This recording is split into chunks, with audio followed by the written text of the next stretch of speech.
you feel like you're fighting the whole world, buried under work, crushed by expectations, watching others surge ahead while you're just trying not to collapse. Every day is the same routine. One problem solved, another one explodes. You run in circles, caught in an invisible loop. You're not weak. You're not lazy. The truth is harsher. You're playing a game without a strategy. Modern life doesn't reward the hardest worker. It rewards the sharpest strategist, the one who steps back, sees the entire board, and moves at the right moment. That's not about being born brilliant, it's about discipline, mindset, and inner control. Exactly what the Stoics taught, and exactly what Machiavelli sharpened into a weapon. Stoicism says hardship isn't an enemy, it's a tool. Machiavelli goes further.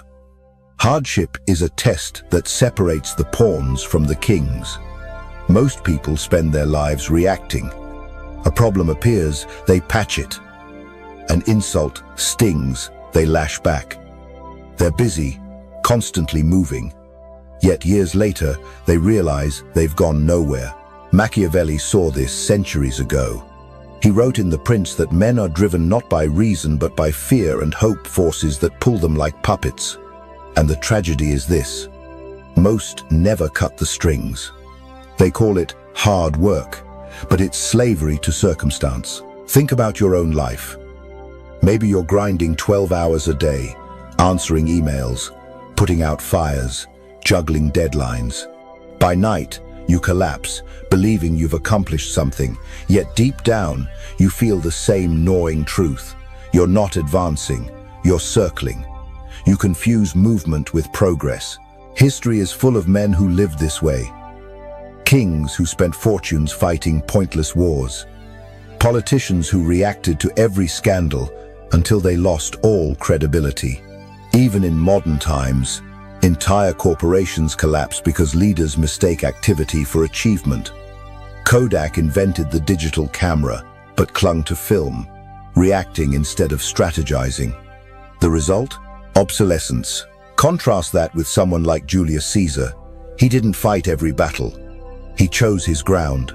When Rome descended into chaos, he didn't flinch at every provocation. He waited, positioned himself, and crossed the Rubicon when the timing guaranteed victory. That's strategy. Not reacting to the noise, but shaping the signal. The same applies in everyday life. In relationships, those who cling, plead, and beg react from fear and lose respect. Those who withdraw create silence and let the other person hold the power. In business, the worker who does everything asked remains invisible. The one who chooses the right task at the right time becomes indispensable. On social media, the loudest voices react to every argument. The true strategist says little but builds authority until silence itself commands attention. This is the brutal truth. A reactive life is not a life, it's survival. A strategic life is the only path to sovereignty. Without strategy, you're just another pawn. With strategy, you become a player.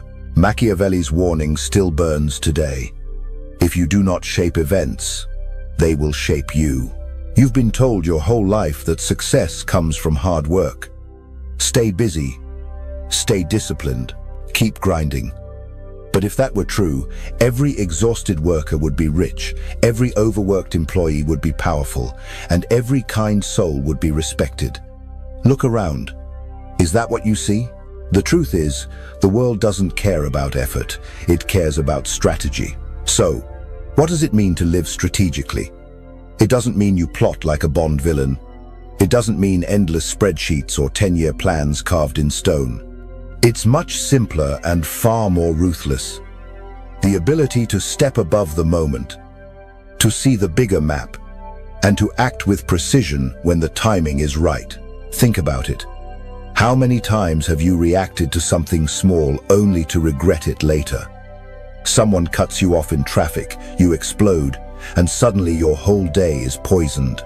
A colleague takes credit for your idea, and you rush to call them out, but in doing so, You look defensive while they look calm. That's not strategy. That's emotion running the show. A strategic thinker asks a different question.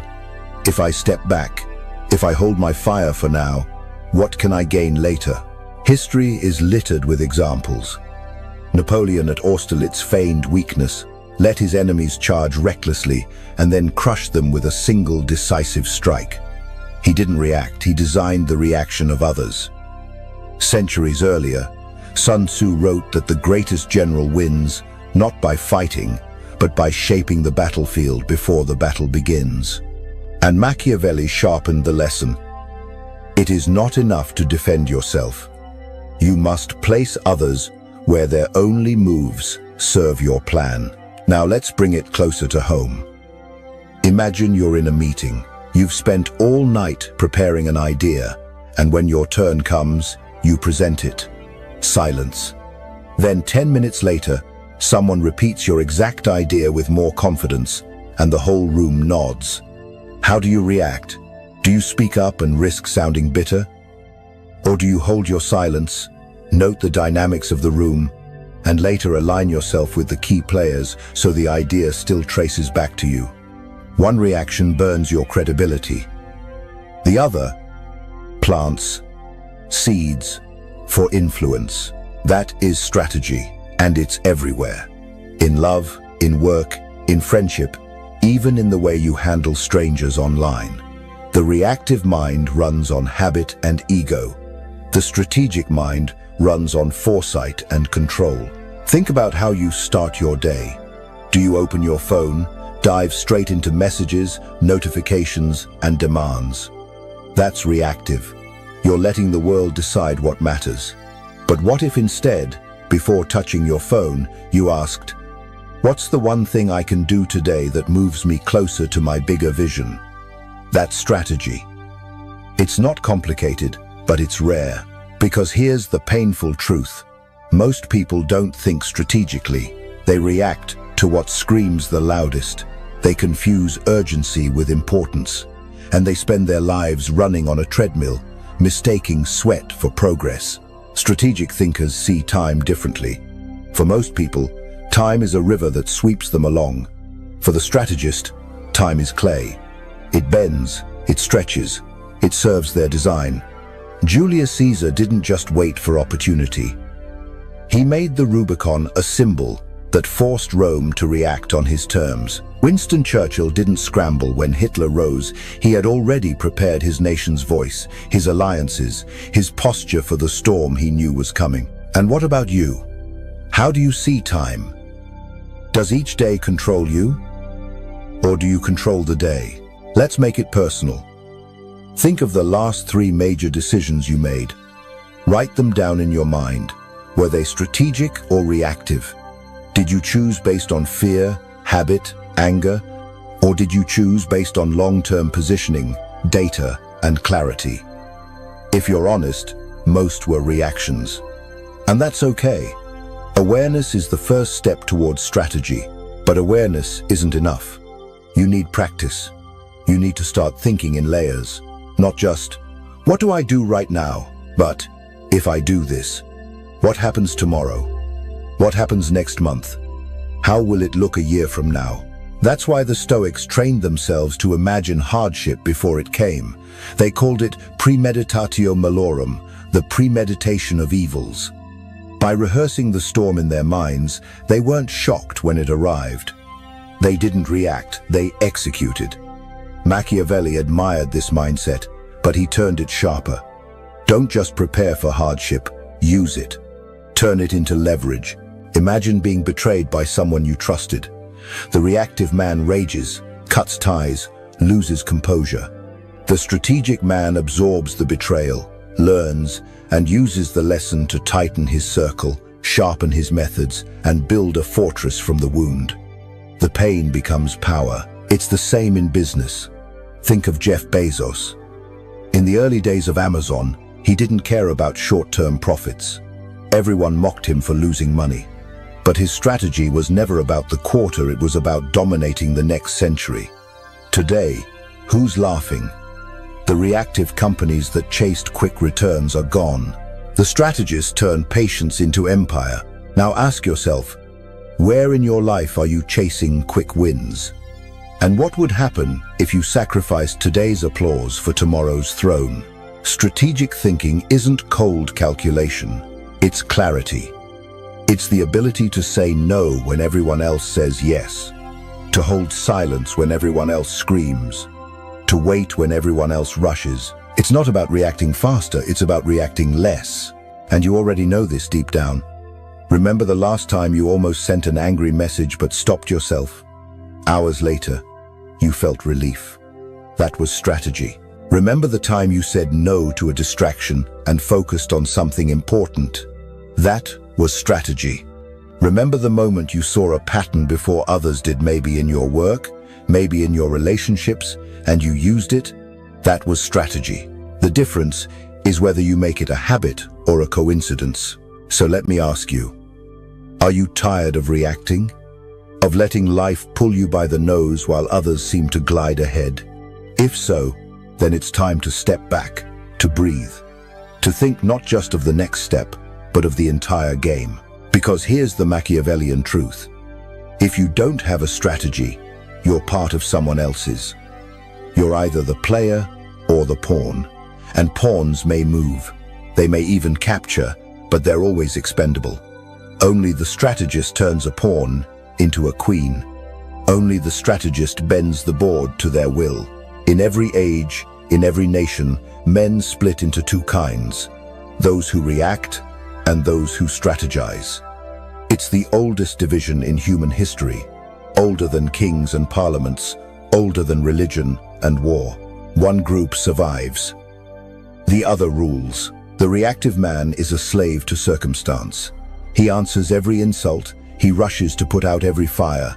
He lives as if the world is his master. The strategic man bends circumstance to his will. He decides which fires to put out and which to let burn, because he knows that sometimes ashes are more useful than forests. Let's start with the reactive man. Picture him at work. His boss storms into the office, slams down a report, and demands changes by the end of the day. The reactive man jumps, panics, scrambles. He doesn't ask whether the changes are wise. He doesn't consider how the time spent today will cost him tomorrow. He just obeys. And when the boss changes his mind next week, all his effort turns to dust. Picture him in love. His partner withdraws, grows cold, and instead of holding his ground, the reactive man texts more, calls more, begs more. Every move makes him weaker, less desirable, more of a burden. He thinks he's fighting for love. In truth, he's digging his own grave. Picture him online. Someone criticizes him in a comment. He feels a sting, so he reacts, argues, fights. Hours wasted. Energy drained, and at the end of it, no one remembers who was right, they only remember who lost control. That is the curse of the reactive man. He thinks he's strong because he's busy, but in reality, he's being played like a drum.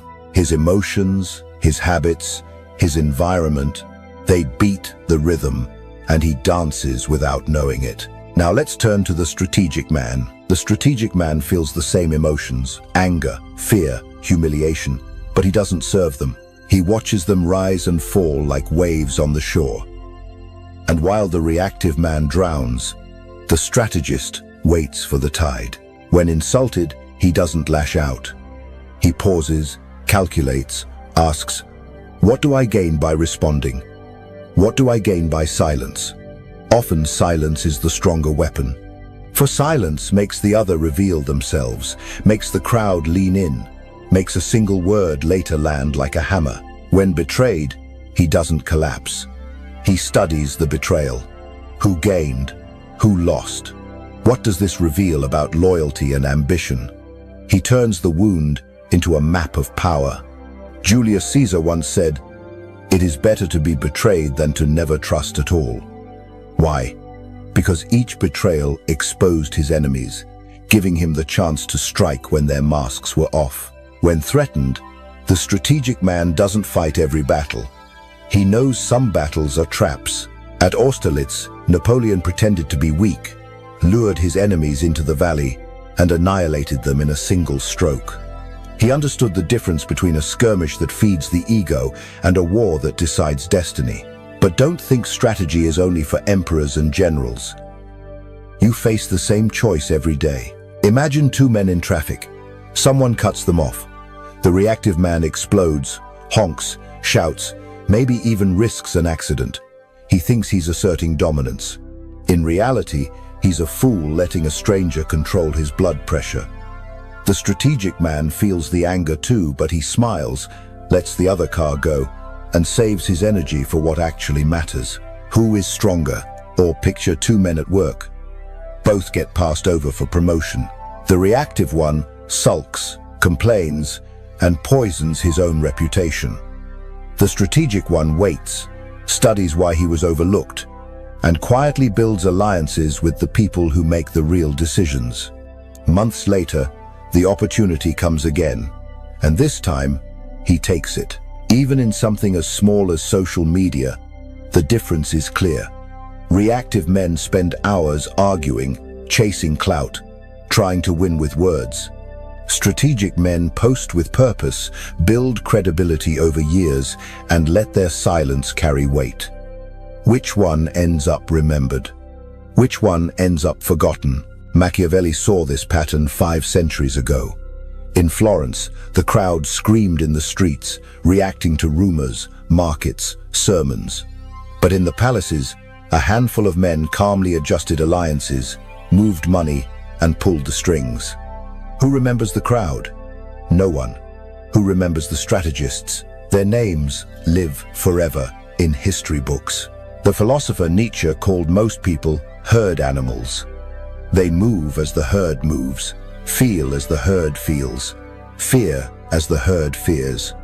But he also spoke of a different type, the Übermensch, the one who breaks free of the herd and creates his own law. That is what Machiavelli would call a strategist. So ask yourself right now, which one are you? Are you the man who reacts to every little slight, every piece of gossip, every shift in the market? Or are you the man who sees the storm forming, sets his sails, and lets the fools exhaust themselves while you glide to shore? Most men will never escape reactivity. It feels natural, it feels alive, but it kills them slowly, one wasted decision at a time. Only a few will choose strategy, and those few will own the game. Let me give you one more story. Steve Jobs was forced out of Apple, the company he founded. A reactive man would have drowned in bitterness, spent his life blaming others.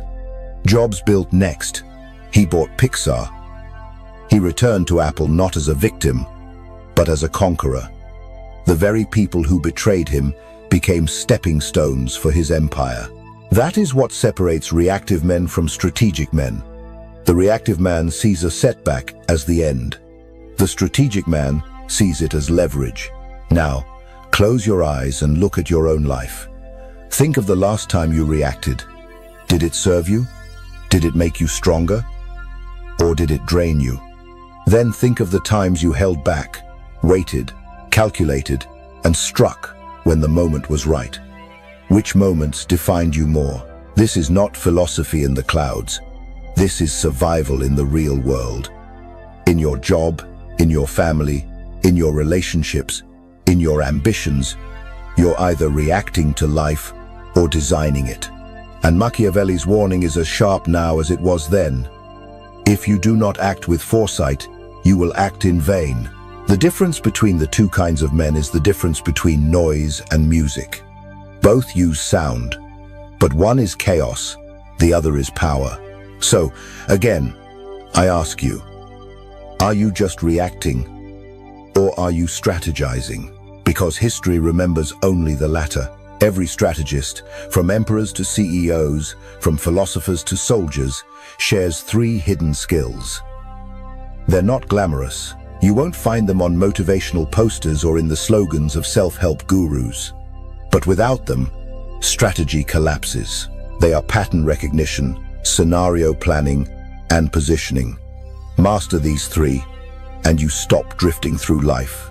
You begin to shape it.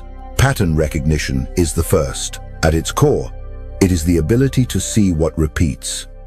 Because life is not chaos. Life is cycles. Markets rise and fall. Empires expand and decay. People follow predictable rhythms of fear, greed, and desire. The man who sees the pattern early owns the future. The Stoics trained themselves in this by watching human nature. Marcus Aurelius wrote that people will always complain, betray, gossip, and take advantage. He didn't despair at this. He accepted it as pattern, like the sunrise. And because he expected it, he was never blindsided. History shows the power of pattern recognition again and again. The investor who watches the market sees not the noise of today, but the rhythm of decades. Warren Buffett didn't need to guess what cryptocurrency would do. He trusted the ancient pattern that greed makes men blind, and blind men lose money. The same way a general doesn't need to predict the exact day of an attack. He studies the enemy's habits, their supply lines, their alliances. The pattern reveals itself. But this skill is not limited to kings and financiers. You can use it in your own life. Think of your relationships. The friend who constantly lets you down isn't an exception, it's a pattern. The partner who ignores you today and apologizes tomorrow will do it again and again. Do you react each time as if it's new? Or do you step back, recognize the cycle, and act strategically? If you learn to see patterns, you don't just live, you read life like a book already written. The second skill is scenario planning. Reactive men collapse when the unexpected happens. The strategist never collapses because, in his mind, he has already lived it 100 times. The Stoics practice this daily. Seneca advised imagining poverty, exile, even death, not to wallow in fear but to train the mind, so that when the worst came, it felt familiar. Machiavelli echoed the same lesson.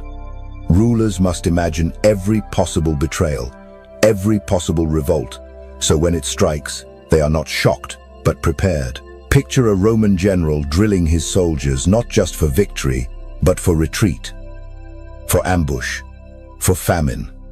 When the disaster arrives, they don't freeze, they execute what they've already rehearsed. The same principle applies to your life. Imagine losing your job tomorrow. Would you panic? Or would you already know your next move? The savings you kept aside, the skills you prepared. Imagine your relationship ending. Would you collapse? Or would you already have built the inner strength to stand alone? The man who rehearses disaster owns resilience. Scenario planning is the art of refusing to be surprised. Because surprise is the strategist's greatest enemy. A man may endure hunger, cold, even defeat. But if he is shocked, if he feels blindsided, he crumbles.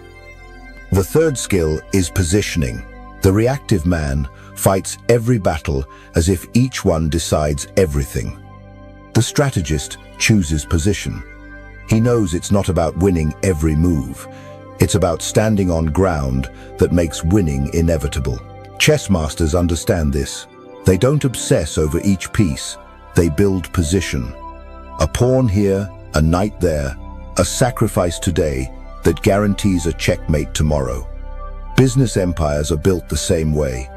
Amazon didn't need to dominate every industry at once. It positioned itself in e-commerce, then cloud, then entertainment. Quiet preparation turned into overwhelming leverage.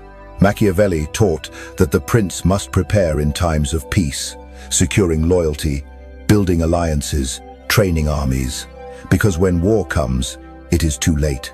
Position is built in silence, long before the moment of need. In your own life, positioning means choosing the ground on which you fight. It means cultivating skills before they're needed, building networks before they're tested, saving resources before they're demanded. It means refusing to live in desperation, because desperation is the death of power. Think of a job seeker who networks only when unemployed. He is weak, begging, reactive. Compare him with the strategist who, years before, built relationships, honed his craft, and prepared alternatives. When he loses a job, he does not beg, he chooses. That is the difference positioning makes. Or think of relationships. If all your worth comes from another person, you're cornered. You'll beg, plead, surrender dignity. But if you've built inner strength, friendships, purpose, then when love falters, you don't collapse. You have position. The same applies in politics. Franklin D. Roosevelt didn't wait until World War II to prepare. Through the Great Depression, he positioned the American economy for resilience. So when war arrived, the United States was not just ready to endure, it was ready to dominate. Positioning is invisible until it becomes undeniable. To outsiders, it looks like luck. But there is no luck. There is only preparation meeting opportunity. Together, these three skills, pattern recognition, scenario planning, positioning, form the backbone of strategic thinking. They are not theories. They are weapons. But like all weapons, they demand discipline. You cannot casually dabble in strategy. You either train your mind to see patterns, rehearse scenarios, and choose your ground, or you will forever be caught in other people's games. So ask yourself now, do you see the patterns in your life, or are you pretending every problem is new? Have you rehearsed disaster, or will you be blindsided the next time it strikes? Are you positioning yourself for future battles, or are you waiting to scramble when war arrives? The answers to these questions will decide your future. Not chance, not fate, strategy. And this is where the Machiavellian lesson cuts deepest.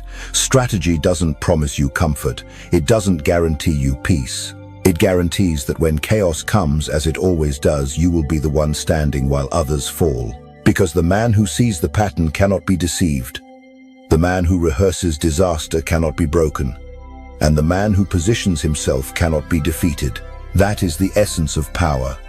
Not the power of noise, or fury, or motion, but the cold, silent, steady power of foresight.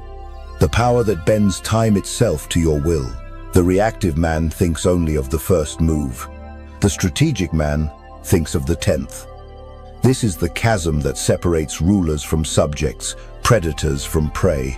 Every choice echoes. Every action breeds consequences. The question is, do you control those echoes, or do they control you? Most people stop at the surface. They see an opportunity. They take it. They feel an urge. They follow it. They mistake immediate gain for true success. But every decision, no matter how small, carries chains of consequence. Ignore them, and you dig your own grave. Anticipate them, and you build an empire. The Stoics warned about this centuries ago. Epictetus taught that we must never be dazzled by appearances. A sweet fruit may hide poison. A moment of victory may conceal the seeds of future ruin. Machiavelli said the same in harsher words. A wise ruler must always consider not only present troubles, but future ones. For by anticipating them, he prevents them. But if he waits, the medicine no longer works. Think of a gambler. He wins once and believes fortune is his ally. He bets bigger, intoxicated by the thrill. But he cannot see beyond the first win. He does not ask, what happens after the high? The debt, the ruin, the humiliation. He is not unlucky, he is blind. Now think of a leader who cuts costs recklessly to boost quarterly profits. The numbers shine, the shareholders cheer. But months later, customers leave, quality collapses, and the brand bleeds out. The short-term victory poisons the long-term game. Kodak invented digital cameras, but clung to film for quick returns. Blockbuster laughed at Netflix because the numbers looked good. They thought in one move. They didn't think in 10. And history buried them. This blindness infects ordinary lives too. A man who skips exercise today for comfort doesn't see the heart attack waiting in 20 years. A woman who stays in a toxic relationship for fear of loneliness doesn't see the wasted decade she'll never recover. You chase the sugar rush, but it's the slow poison that kills you. Strategic men live differently. They see not only the first ripple, but the waves it creates. They ask, if I choose this today, what happens tomorrow, and the day after, and a year from now? They don't just react to what is visible, they calculate what is inevitable. Take the story of Hannibal. Instead of attacking Rome head-on, he led his army through the Alps, a brutal, costly march. Thousands died on the way. A reactive general would have called it madness. But Hannibal saw the second and third order consequences. The shock of his arrival, the psychological terror, the collapse of Roman morale. One impossible move opened years of dominance. Or look at Alexander the Great. At the Battle of Gaugamela, he didn't rush straight for Darius. He feigned weakness on one flank, drawing the Persians into overextension. In the moment, it looked like a retreat. But Alexander wasn't thinking of the moment, he was thinking of the moment after. His fake retreat turned into a decisive strike. The Persians fell not because Alexander was stronger, but because he thought in layers of consequence. Even in philosophy, this wisdom holds. Nietzsche wrote that comfort today often means slavery tomorrow. The man who avoids pain at all costs becomes weak, dependent, controlled by his own fear. The man who accepts pain as investment builds freedom later. Pain, properly chosen, is not loss. It is leverage. So how do you begin to live like this? Start with one principle. Never trust the first order effect. Always ask, and then what? You cut a toxic friend out of your life. Good. But then what? Do you end up lonely and vulnerable to someone worse? Or do you gain space to build stronger alliances? You decide to take a higher-paying job. Good. But then what? Do you lose time with family, destroy your health, and become a stranger in your own home? Or do you leverage the extra income to create freedom later? The reactive man never asks this. The strategic man asks it every time. The Stoics called this looking from above, as if life were a battlefield seen from the hills. The reactive soldier sees only the enemy in front of him. The general sees how today's clash decides tomorrow's war. Consider Julius Caesar again. When captured by pirates as a young man, he didn't simply pay the ransom to escape. He joked with his captors, memorized their habits, built rapport. When freed, he raised a fleet, hunted them down, and crucified them. The first order move was survival. The higher order move was reputation. No one would ever dare humiliate him again. Every insult became an investment in fear.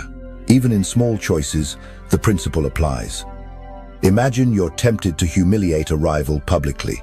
The first order effect is victory. But the second order effect is resentment, an enemy who waits for your weakness. Now imagine you absorb the insult with silence.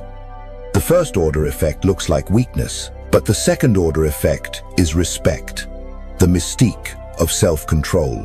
One path creates enemies, the other builds power. The same in finance. The man who spends recklessly enjoys the thrill now but mortgages his freedom later. The man who invests sacrifices comfort today but gains independence tomorrow. You can measure a man's strategy by how much of his life is dictated by his past short-term choices. Machiavelli wrote that fortune favors the prepared mind, but only if it sees beyond the moment. The prince who seizes land without building loyalty loses it in revolt. The prince who builds alliances, laws, and institutions outlasts his lifetime. Legacy is nothing more than the third-order consequence of today's decisions. And here's the brutal truth. Most men are destroyed not by disasters, but by the slow grind of short-sighted choices. The wrong habits repeated, the wrong alliances tolerated, the wrong desires indulged. No collapse comes suddenly, it comes like rot spreading under the surface until the structure gives way. So, I ask you, where in your life Are you thinking only of the first move? Where are you mistaking motion for mastery, comfort for strength, applause for power? Think about your work. Are you chasing promotions that chain you to endless labor? Or are you building skills that outlive any job? Think about your relationships. Are you choosing what feels good today, or what builds respect tomorrow? Think about your health. Are you seduced by sugar now, or do you invest in strength for decades to come? Every choice you make plants seeds. Some grow into freedom, some grow into chains. The future is not written by destiny. It is written by your daily decisions multiplied through time. Strategic men play the long game. They can endure humiliation today if it guarantees dominance tomorrow. They can sacrifice comfort now if it builds independence later. They can delay gratification because they know time itself is a weapon. This is why Machiavelli said, "It is better to be feared than loved," because fear creates consequences that echo further, longer, more predictably than love. Love can change in a moment. Fear, once established, lasts. It shapes not only today, but tomorrow. That is thinking in consequences. So look at your life again. Do you see the chains of your choices? Or do you still believe each action ends where it begins? If you continue to live in first-order thinking, you will forever serve men who think further than you. But if you learn to look 3 moves ahead, 5 moves ahead, 10 moves ahead, you stop being a pawn and start being a player. Because in the end, power belongs not to the man who moves fastest, but to the man who thinks furthest. Every man faces risk. The difference is that most fear it, while the strategist learns to master it. Fear of risk drives men to hesitate, to cling, to freeze. But power comes to the one who divides the world into 2 spheres, what he can control and what he cannot. This is not a new lesson.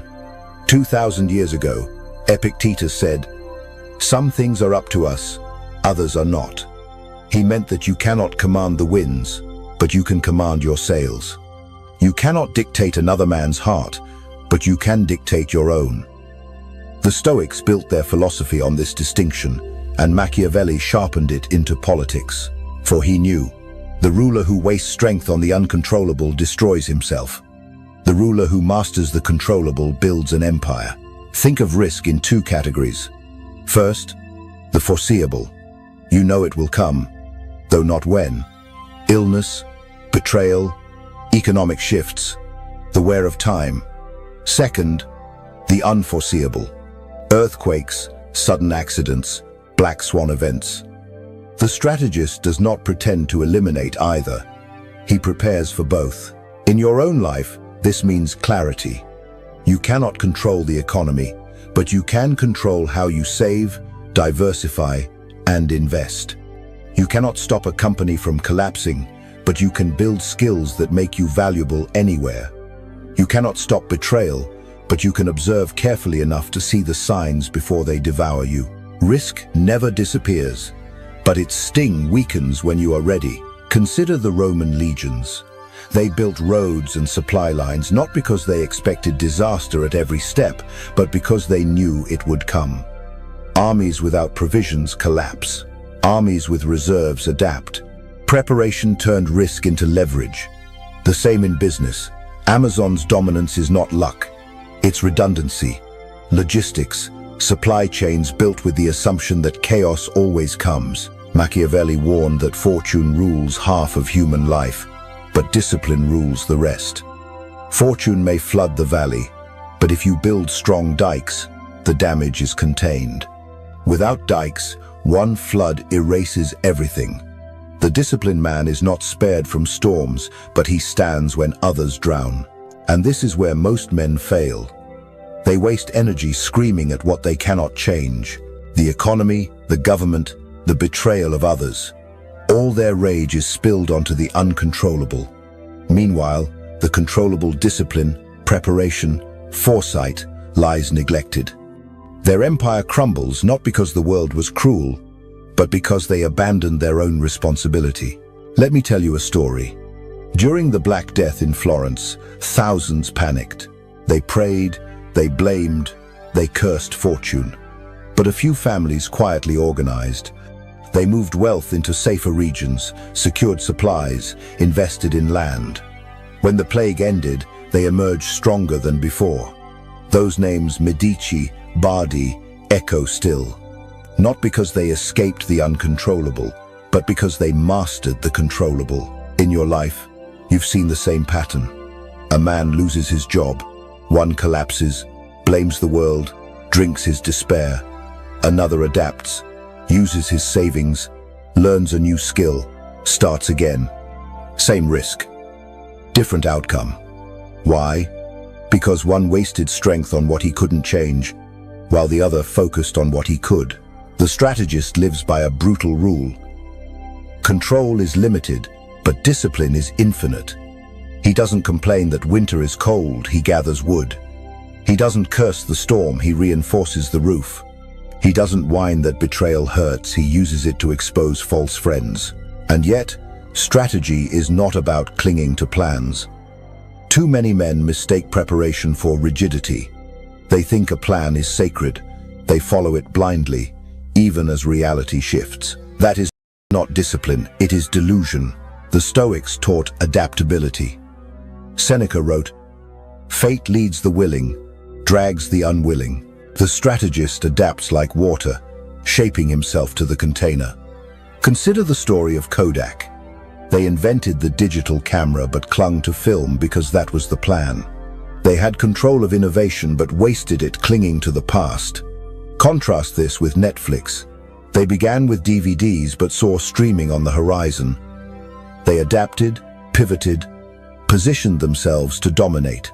The difference was not intelligence, it was discipline in letting go of what no longer worked. Risk is never a curse. It is a mirror, revealing whether you have built strong foundations. A weak man blames misfortune. A strong man adjusts. Napoleon once said that a general's duty is not to predict the future, but to prepare for it. Preparation is not prophecy, it is humility. The humble man knows the storm will come. The proud man thinks himself immune, and the proud are always the first to fall. Look at your own life. Where are you clinging to control that isn't yours? Do you rage at the opinions of others instead of mastering your own? Do you obsess over outcomes you can't command while neglecting the habits you can? Do you curse risk when risk is the very element in which strategy is forged? The truth is simple. The world will break you if you try to master it. But if you master yourself, no world can break you. So what does mastery look like? It looks like saving money even when times are good. It looks like training your body even when you're healthy.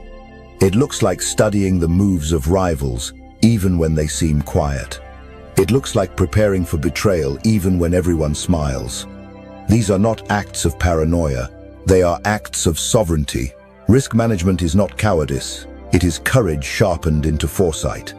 The man who accepts risk blindly is reckless. The man who avoids risk entirely is a coward. The strategist walks the knife's edge, accepting risk, calculating it, and turning it into advantage. Take the Spartan warriors.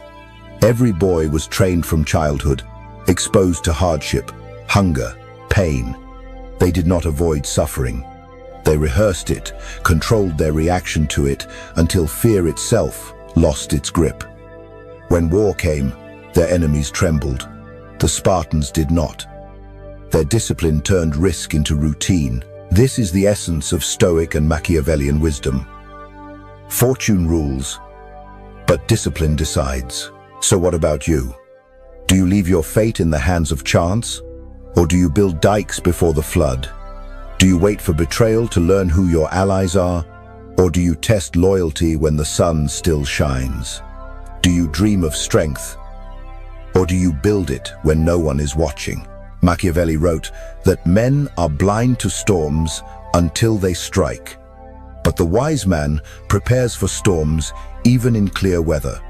Because the storm is not the enemy. The real enemy is being unprepared.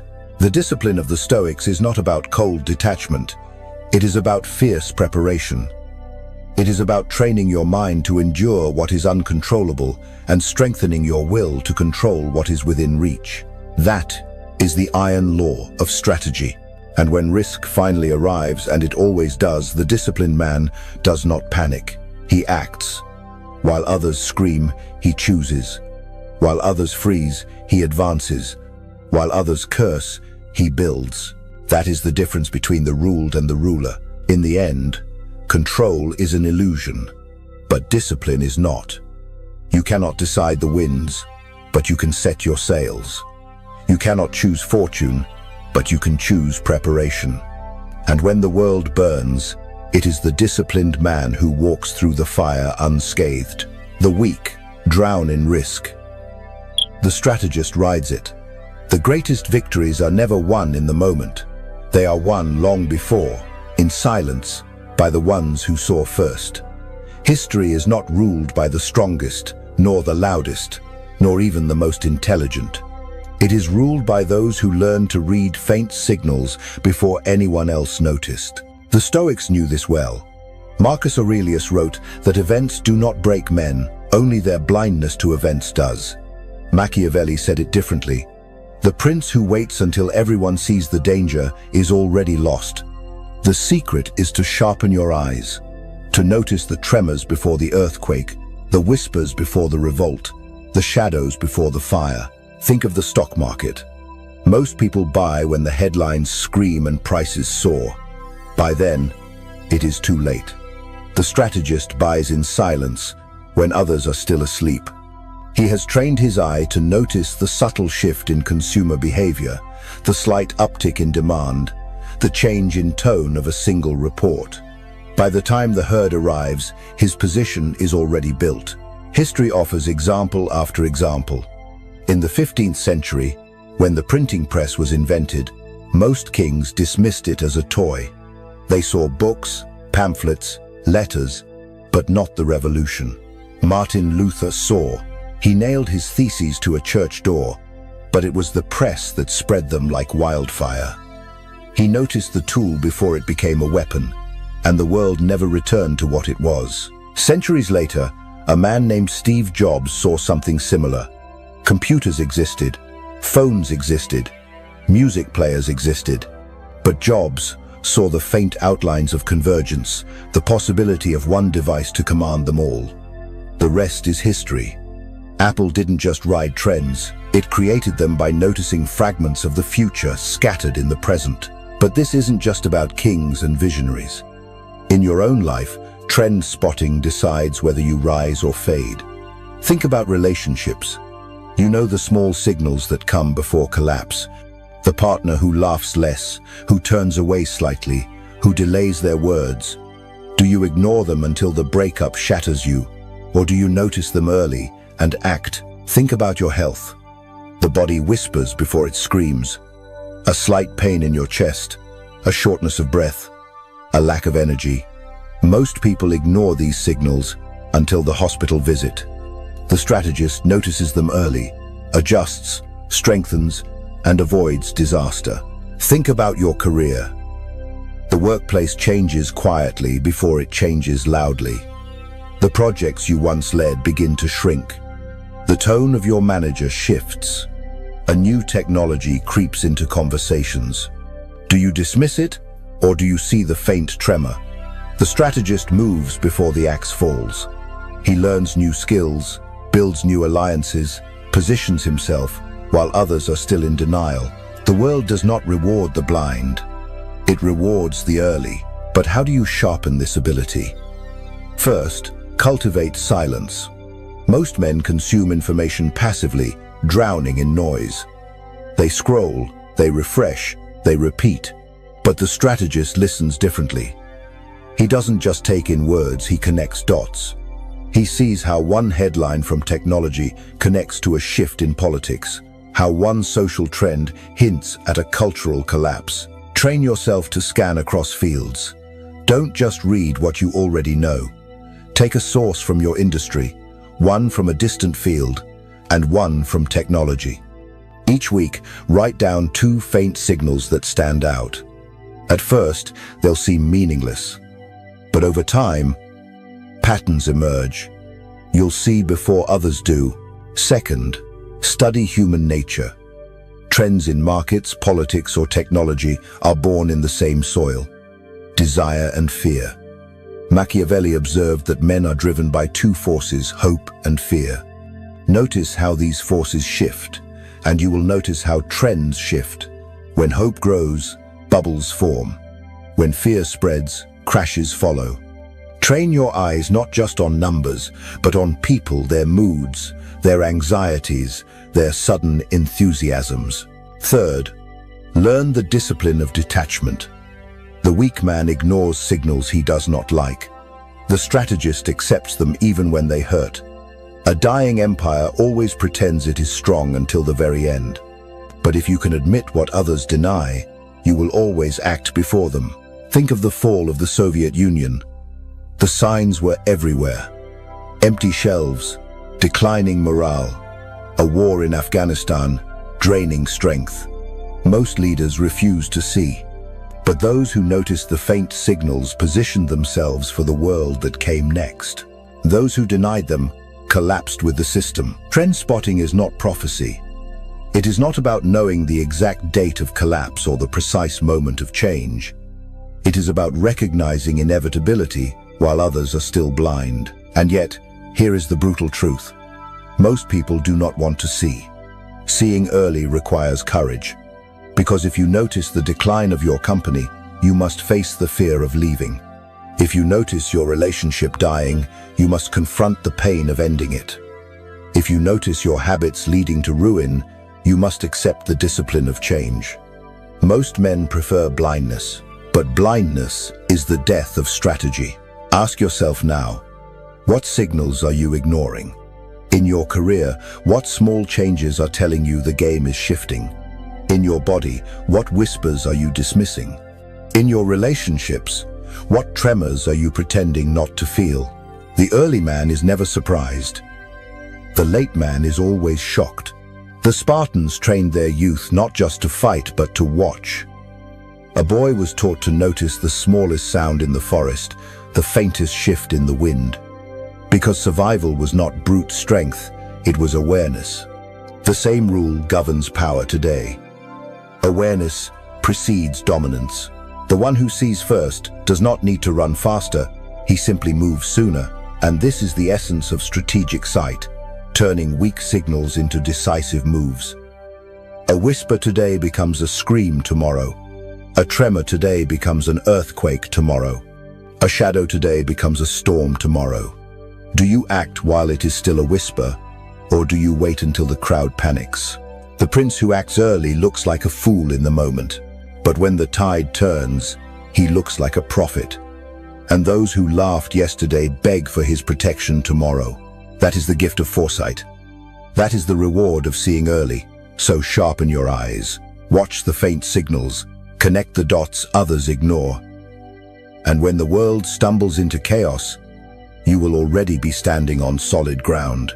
Because power does not belong to the strongest. It belongs to the one who sees first. Not everything matters, but most people live as if it does. They drown in endless tasks, choke on distractions, and scatter their energy like coins thrown into the street. And then they wonder why nothing adds up, why years pass and they remain where they began. The truth is simple. Power belongs to those who know to ignore. The Stoics understood this. Marcus Aurelius warned himself daily not to waste his life on trivialities. Seneca wrote that it is not that we have little time, but that we waste so much of it. Machiavelli sharpened the warning. The prince who tries to hold everything loses everything. The wise man does not attempt to fight on every battlefield. He chooses one and wins it completely. Look at your own life. How much time do you spend answering meaningless messages, attending meetings that lead nowhere, entertaining people who drain you, scrolling endlessly through distractions? The average man confuses busyness with importance. He wears exhaustion like a badge of honor, yet has nothing to show for it but ashes. Strategic men live differently. They apply the law of ruthless prioritization. They know that 80% of results come from 20% of actions. They identify that 20%, and they cut the rest without mercy. History is full of proof. Alexander the Great did not attempt to conquer every land at once. He moved with brutal focus.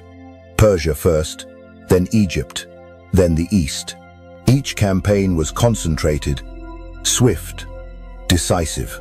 Julius Caesar, when facing multiple enemies, did not divide his legions evenly. He struck the most dangerous first, crushed them, and moved on. That is ruthless focus, concentrating overwhelming force on what matters most. Contrast this with men who spread themselves too thin.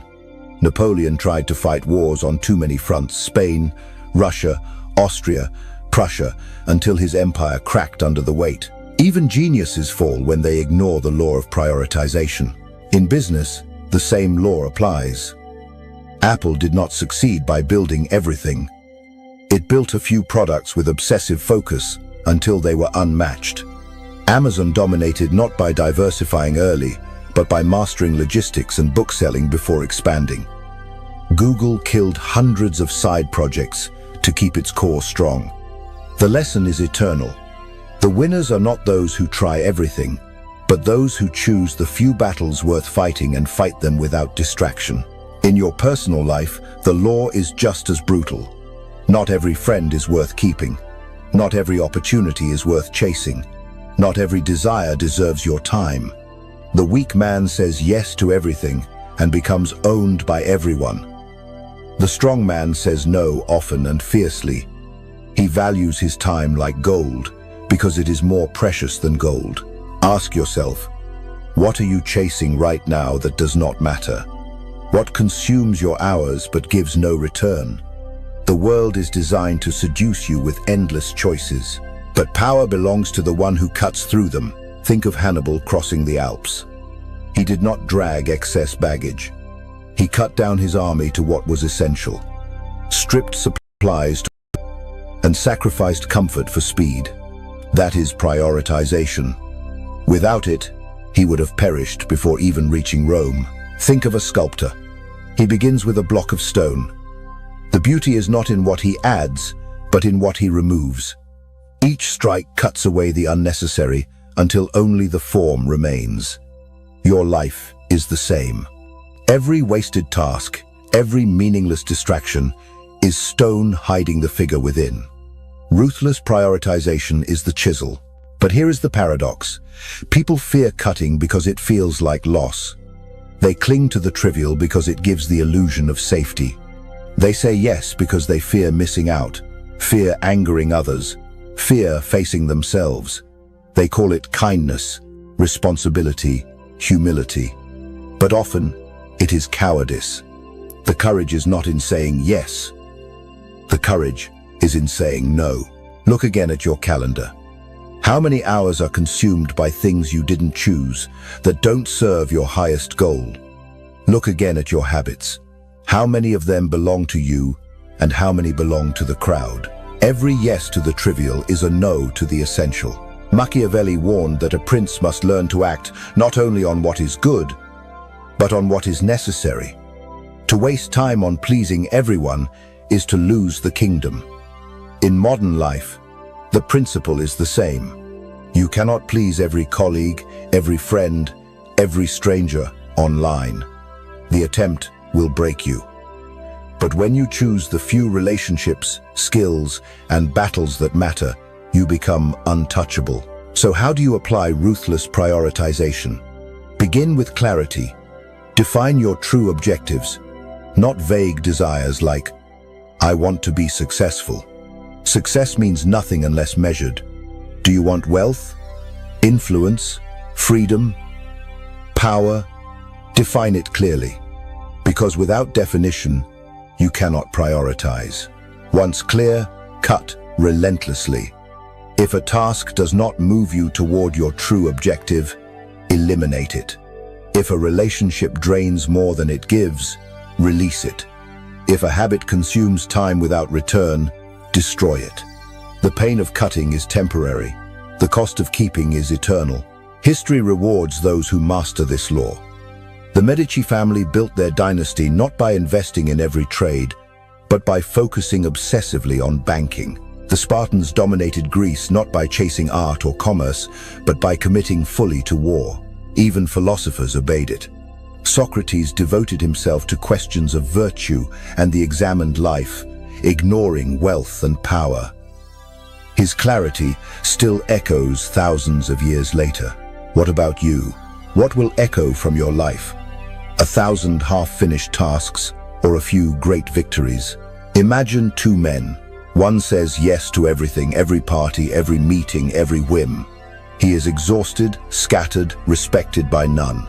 Another says no to almost everything. He builds, he focuses, he masters one craft until it defines him. Years later, who is remembered? Not the one who dabbled in everything, but the one who chose a single battlefield and conquered it. The same applies to nations. Rome survived because it prioritized expansion and military discipline above all else. Carthage fell because it scattered between commerce, politics, and war, never mastering one fully. Even in modern times, countries that spread resources aimlessly collapse, while those that focus rise. And in your life, the law is merciless. Either you master it, or you are mastered by it. The man who does not prioritize will always live according to someone else's priorities. His time becomes their tool. His life becomes their story. The Stoics believed that freedom is found in control of the self. Machiavelli believed that power is found in control of circumstances. Both meet in the same truth. Control begins with focus. If you cannot choose what matters most, you cannot control anything. So I ask you now, what will you cut? What will you refuse? What will you ignore, so that you may finally see what deserves your full force? The world will tempt you with everything. The strategist chooses almost nothing, but what he chooses, he masters completely. That is ruthless prioritization. That is the art of focus. And when you master it, your life stops being a blur of meaningless noise. It becomes sharp, precise, unstoppable. Not because you did everything, but because you chose the few things worth everything. The crowd sees life in black and white. Success or failure, win or lose, right or wrong. But the strategist sees in shades of probability. He knows nothing is certain, only more or less likely. And this single shift, the ability to think in probabilities, separates the pawn from the player. Machiavelli wrote that fortune governs half of life, but discipline governs the rest. What is fortune but probability? The swirling of chance, the movement of forces outside our control. And what is discipline but the capacity to tilt those odds, to turn chaos into something manageable, even useful? The world is not a coin toss. It is a weighted game. Those who learn to read the weight win. Think of a gambler at the table. The fool bets everything on a single hand, believing luck is absolute. Sometimes he wins. More often he is destroyed.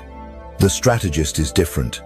He studies the game, calculates odds, spreads risk, and places himself where fortune is most likely to smile. He doesn't demand certainty. He demands edge. This is how generals move in war. Napoleon didn't always know how battles would unfold, but he calculated probabilities, weather, terrain, morale, supply lines. Each factor tilted the odds, and when the probabilities leaned even slightly in his favor, he struck with overwhelming force. That's why he won more battles than any man of his age. Not because he had perfect foresight, but because he embraced uncertainty as a system to be shaped, not feared. Life itself is a system. Most people treat it as random chaos. They stumble, react, and blame luck. But beneath every chaos lies structure patterns of cause and effect, feedback loops, cycles repeating across time. The strategist does not live in reaction. He lives in awareness of systems. Consider money. The poor see it as luck. You get rich or you don't. The strategist sees it as a system of cash flow, investments, compounding probabilities. He doesn't hope for fortune. He shapes probability through structure. A dollar saved, invested, leveraged, grows into 10. Not by magic, but by systems. Or take relationships. Most see them as fate. You meet someone, it works or it doesn't. But the strategist sees a system of behavior, expectations, communication, patterns that either spiral upward or collapse downward. He knows that neglect compounds like interest, that a single betrayal often comes from a series of ignored signals. To him, love and loyalty are not fate, but systems ones to be built, maintained, and monitored like an empire. The same law rules nations. The fall of Rome wasn't sudden. It was the system, breaking taxation that crushed farmers, armies more loyal to generals than the state, corruption compounding like rot. No one event toppled it. The system corroded until the probability of collapse reached 100%. The wise see this truth. The fool calls collapse unexpected. In your own life, how many times have you been blindsided, not because the event was unpredictable, but because you refused to see the system? Losing a job doesn't come from nowhere. The signals were there: changes in management, shifting budgets, fading relevance. A breakup doesn't strike like lightning. It builds through silence, resentment, neglect. Illness doesn't arrive unannounced. It whispers in habits long ignored. Probability is not prophecy. It is pattern. If you eat poorly for years, the probability of illness rises. If you invest in skills relentlessly, the probability of opportunity rises.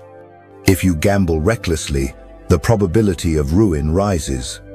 The strategist does not need to know the exact moment. He needs to know the direction of odds. Machiavelli warned rulers not to trust stability. The wise prince assumes turbulence and builds accordingly. Systems are always shifting. That is why probability matters. The stable today may collapse tomorrow. The weak today may rise tomorrow. Fortune is motion. Strategy is adaptation. Think of risk not as danger, but as distribution. Every action carries outcomes spread along a curve, some beneficial, some disastrous, most in between. The fool bets on extremes. The strategist manages the curve. He minimizes catastrophic outcomes, maximizes favorable ones, and accepts that uncertainty is the permanent battlefield of life. The Stoics called this discipline. They rehearsed worst-case scenarios, not to torment themselves, but to prepare. Seneca wrote letters imagining exile, poverty, disgrace, so when chance struck, it found him calm. To prepare for the worst shifts probability, because panic is always the enemy. When you expect disaster, you move through it like water. When you deny it, you drown. But how do you live this way without paralysis? The answer lies in systems thinking. Don't see decisions as isolated events. See them as nodes in a web. Pull one string, and others move. Every choice ripples outward, often further than you imagine. Short-term gains may breed long-term decay. Small sacrifices may plant seeds of immense returns. Consider the man who cuts advertising to save money this quarter. The system ripples, awareness declines, demand fades, competitors rise. A temporary victory leads to strategic ruin. Or the man who trains daily though no reward is visible. The system ripples, discipline compounds, skill grows, doors open years later. Most people stop at first-order thinking, if I do this, I get that. The strategist sees second and third order. If I do this, then this follows, then that follows. He thinks in chains. He anticipates cascades. And because of this, he is never surprised. History bends to those who think this way. The Allies in World War II didn't simply react to battles. They understood the system. German industry, supply chains, morale. They targeted fuel plants, railroads, communication lines. Each strike rippled through the system until the Nazi war machine collapsed. Now look at your own choices. Do you stop at the first order? Do you live in binaries, win or lose, success or failure? Or do you think in chains, in ripples, in probabilities? Do you ask not only what happens if I do this today, but what does it lead to tomorrow and the day after? Most live like dice thrown into the air. The strategist lives like a chess master. He doesn't control the entire board, but he thinks 3 moves ahead, weighing probability, exploiting the system. And the irony is this: once you learn to think in systems and probabilities, fortune appears to smile on you. Others call it luck. They don't see the hidden web you navigated while they stumbled. They don't see the disasters you quietly avoided, the opportunities you patiently cultivated. They only see outcomes and call it chance. But you know better. Machiavelli would tell you, fortune favors the prepared mind. The Stoics would tell you, discipline bends fate. Both are true. The strategist bends probability by living with clarity, detachment, and ruthless calculation. Ask yourself now, where in your life are you gambling blindly? Where are you mistaking chance for certainty, systems for accidents?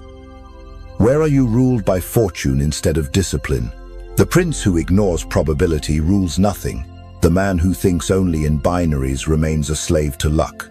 But the one who sees life as a system of probabilities shapes his destiny like a sculptor shapes stone.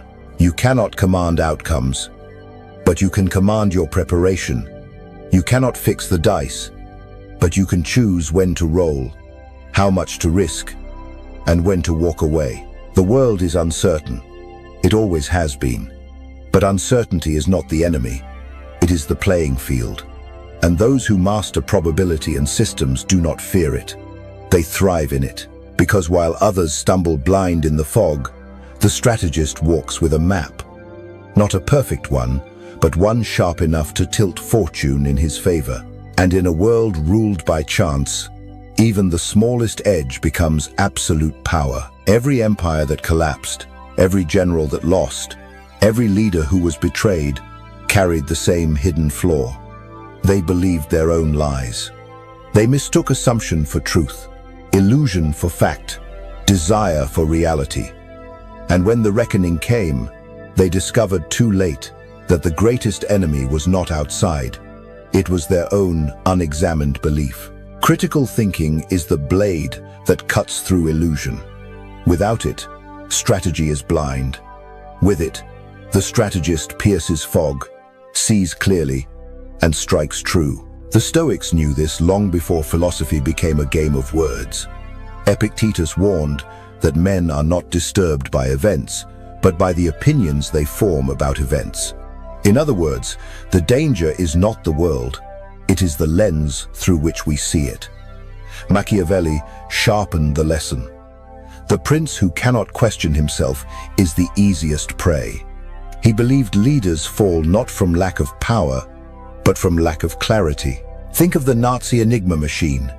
German leaders believed it was unbreakable. Their confidence was total. They trusted their system so much they ignored growing signs of leaks. At Bletchley Park, Alan Turing and his team refused to accept what everyone knew. They challenged the assumption, broke the code, and shortened the war by years. That victory was not won by tanks, but by critical thought. Or think of business empires that mistook correlation for causation. A company launches a marketing campaign and sales rise. They assume the campaign worked, ignoring the fact that it was holiday season driving demand. They build strategy on a false assumption.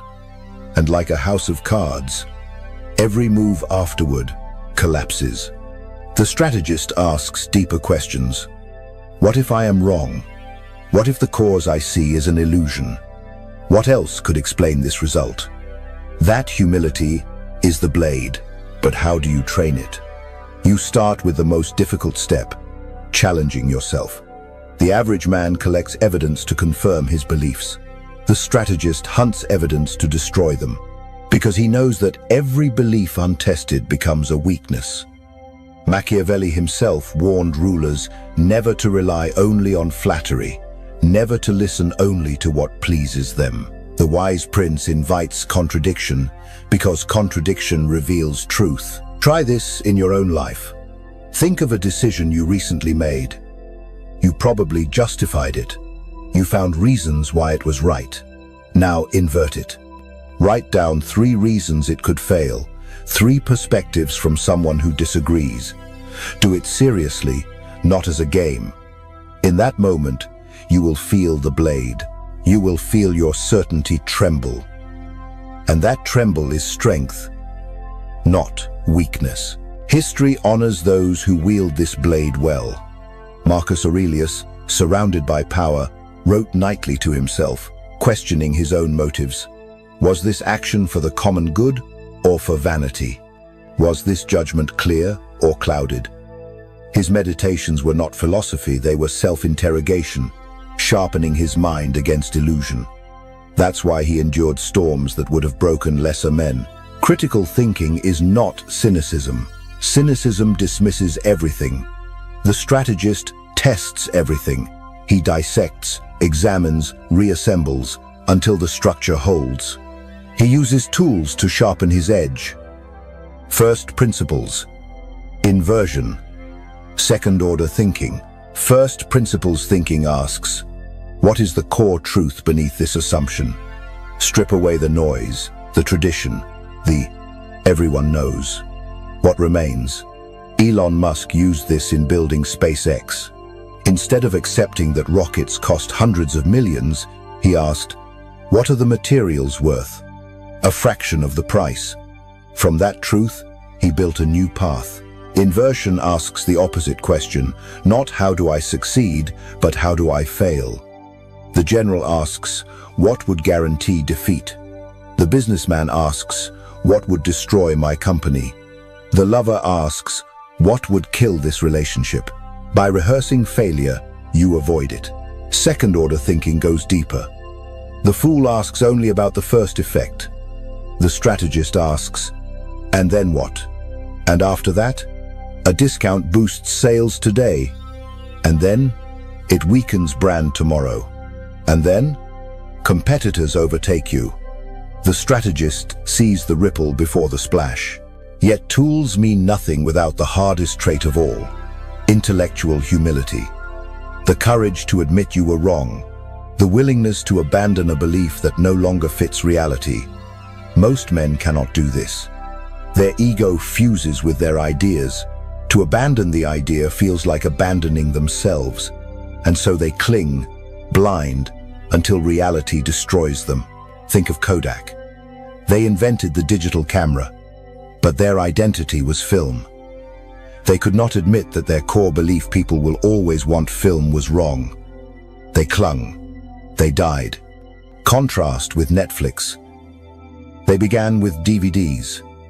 When streaming rose, they abandoned their own foundation without hesitation. They admitted the old model was dead. That humility became dominance. In your life, where are you still, Kodak? What belief do you cling to though the world has already proven it false? What illusion keeps you trapped because admitting error feels unbearable? The Stoics trained daily to crush this weakness. They reminded themselves, I may be wrong. I may be deceived. They sought truth, not comfort. That is why their philosophy endures. Even in small things, practice this. You hear news. Don't ask, do I agree? Ask, what if the opposite were true? You form a plan. Don't ask, why is this right? Ask, how could this be wrong? You face a disagreement. Don't argue to win. Argue to see. The strategist doesn't defend himself against truth. He defends truth against himself. Critical thinking is a blade not to cut others, but to cut through your own illusions, to sharpen perception until reality is bare. With it, you are hard to fool, hard to blind, hard to manipulate. Without it, you become your own executioner. The crowd thinks knowledge is power, but knowledge without the blade is dead weight. Power comes from clarity, and clarity comes from questioning. The general who cannot question his plan marches to ruin. The king who cannot question his advisors walks into betrayal. The man who cannot question himself lives a lie until the lie devours him. So sharpen the blade. Practice it daily. Tear apart assumptions. Hunt your own errors. Embrace humility. For the strategist, the question is not, am I right? But, am I seeing clearly? And if you can hold that standard, the world cannot deceive you. Because you are already armed with the sharpest weapon, the truth. There comes a moment when thought must end and choice must begin.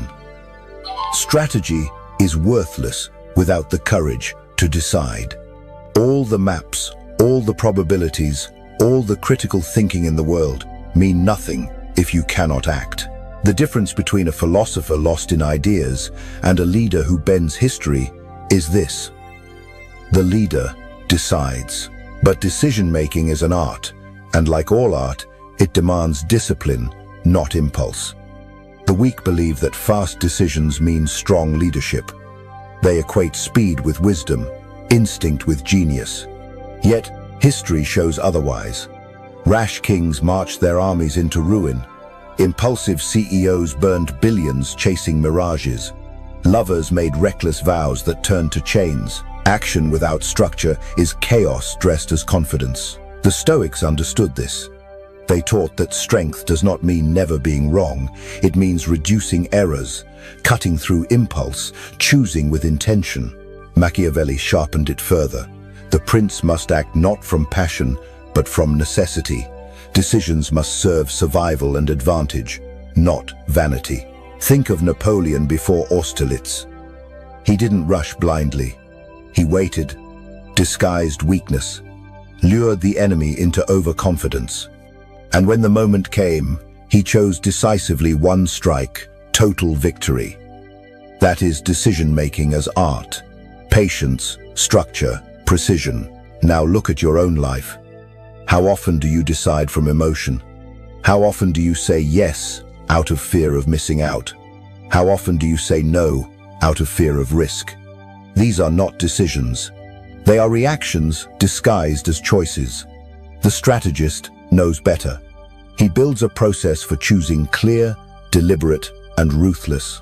It begins with clarity of purpose. Most people cannot decide because they do not know what they want. They speak in fog. I want to be happier, richer, more fulfilled. But fog cannot guide you. The strategist defines goals with sharpness. Not vague desires, but measurable aims. More wealth becomes, increase revenue by 10% in 6 months. A better life becomes, acquire a new skill in 1 year. The clearer the target, the clearer the choice. Once the target is clear, the next enemy is noise. The modern world drowns you in information. Endless reports, articles, opinions, trends. Most mistake information for insight. They consume, scroll, absorb, but never filter. The strategist does the opposite. He cuts ruthlessly, gathering only the information that drives the decision. The rest is distraction. Caesar did not need 1,000 scrolls of opinion before crossing the Rubicon. He needed clarity of purpose, a few key facts, and the courage to act. Yet clarity and data still aren't enough. Many fail not because they lack facts, but because they misdiagnose the problem. They treat symptoms, not causes. They ask, how do I sell more? Instead of, why are people not buying? They ask, how do I fix this argument? Instead of, why are we fighting in the first place? Napoleon didn't ask how to destroy every enemy unit. He asked, where is their weakest point? The right question is half the decision. Once the problem is clear, the strategist lays out options like weapons on a table. He doesn't pick the first one that feels right. He evaluates systematically. Cost, time, risk, long-term value, level of control. Each option measured, each weighed. The weak rush, the strong measure. Then comes risk. Every choice carries uncertainty. The fool fears it. The gambler ignores it. The strategist calculates it. He uses expected value. the probability of each outcome multiplied by its payoff. Launching a product may carry a 60% chance of great reward, a 40% chance of small loss. If the balance tilts positive, he moves forward. This is not cold mathematics, it is survival through clarity. Not all decisions are equal. Some are reversible, like testing 2 titles on a video. Act fast, measure, adjust. Others are irreversible: marriage, moving countries, betting your fortune. These demand patience.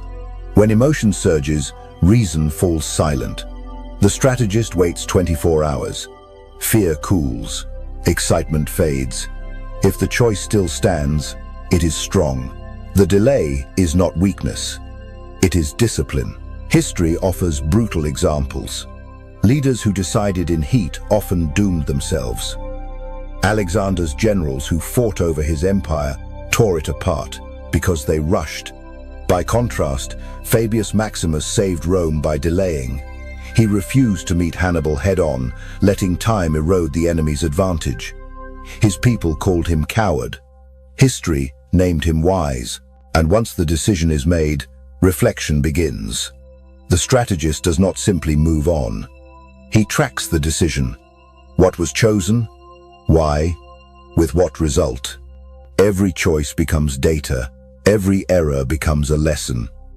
The impulsive man flips a coin 100 times and never learns why heads or tails appeared. The strategist flips once, studies, and never forgets. In your own life, try it. Write down a major decision. Record what you chose, why you chose it, what data you used, what emotion you felt. Months later, look back. Did the logic hold? Did the fear deceive you? Did the excitement betray you? Each review sharpens your future choices. Each record becomes armor against illusion. But decision-making is not only about method, it is about courage. No system, no analysis can erase risk. At the end, you must step. Fortune will never be tamed fully. Machiavelli warned that fortune favors the bold, but only the bold who prepare. The prince who hesitates forever is already lost. The strategist decides not because he knows everything, but because he knows enough. Ask yourself, how many opportunities have you lost because you hesitated? How many doors closed while you waited for certainty that never came? How many times did you let fear of error cost you more than any error could have? The art of decision is balance. Too slow, and life passes you by. Too fast, and chaos consumes you. The strategist moves in rhythm, slow when patience is needed, swift when the moment arrives. Like a general holding his army still until the fog lifts, then striking with fury before the enemy can breathe. This is why leaders are remembered not for their ideas, but for their choices. Hannibal chose to cross the Alps when no one thought it possible. Caesar chose to defy Rome and cross the Rubicon. Churchill chose defiance when surrender seemed safer. Each choice was a pivot of history. Each choice was clarity forged into action. In your life, the scale is smaller but no less real. Choosing a career, a partner, a mission, these are your Rubicons. These choices define you. They cannot be outsourced, cannot be delayed forever. To decide is to live. To avoid deciding is to die slowly while calling it safety. The Stoics believed the universe is not ours to control, only our actions. Decision is the ultimate act of ownership. In deciding, you declare, this part of life is mine. This is where I stand.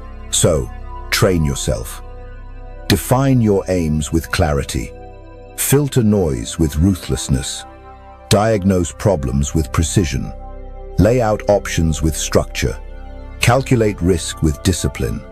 Delay only when emotion clouds reason. Reflect on every choice as data. And above all, decide.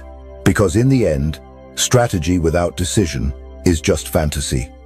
The map means nothing if you never march. The prince who cannot choose loses his throne. The man who cannot choose loses his life to drift. But the strategist, he decides, and the world bends to his will. There are two kinds of thinkers in this world. The first lives in a box. He masters his trade, memorizes the rules, follows the patterns, and becomes competent, but never transcendent. The second roams beyond the box. He borrows from philosophy, science, art, war, nature. He sees patterns others miss, connections others dismiss, and opportunities others never imagine. This is the strategist who cannot be outplayed. The Stoics saw the world as a single, interconnected web. Marcus Aurelius wrote that everything is woven together, strands of the same fabric. Machiavelli too knew this. In The Prince, he advised rulers to learn from history, from the habits of beasts, from the tactics of generals, not just politics. He understood that wisdom doesn't live in one field. Power comes from connecting them all. Think of Frederick the Great of Prussia. He wasn't only a king, he was a composer. He believed music trained his mind to think in rhythm and structure. That same sense of timing, of harmony, he applied to war. His armies moved like symphonies, each part playing its role with precision. His enemies thought in lines of battle. He thought in melodies of movement. That difference carved empires. Or take Leonardo da Vinci. Was he an artist? An engineer? A scientist? He was all of them. And because of that, he was more than all of them. He studied anatomy to paint the body with impossible realism. He studied birds to design flying machines centuries ahead of his time. Each field fed the other, and the fusion made him immortal. This is the essence of interdisciplinary thinking. Not knowing everything, but knowing how to connect anything. Now think of the modern world. A CEO who only knows finance will be devoured by one who understands psychology. A politician who only knows law will be defeated by one who understands theater. An investor who only studies numbers will be outplayed by one who reads human behavior.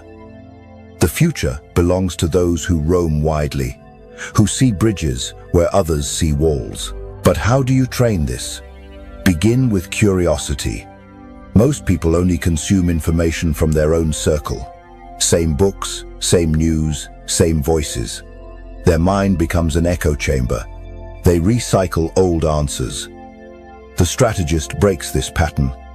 He reads beyond his field, listens to alien voices, studies the unfamiliar. He forces his mind to connect dots that seem unrelated until a hidden picture appears. Imagine you are a general preparing for battle. Everyone studies military history. You study biology. You learn how ecosystems survive, how predators stalk prey, how ants organize. Suddenly you see new tactics. The swarm strategy, the ambush of patience, the resilience of networks. What seemed irrelevant becomes advantage. Or you're a businessman struggling with teamwork. You study astronomy and discover the metaphor of gravity. The closer the planets, the stronger the pull. You realize communication is gravity. The farther apart your team drifts, the weaker the pull. The solution is not stricter rules but stronger bonds. That is the power of crossing fields.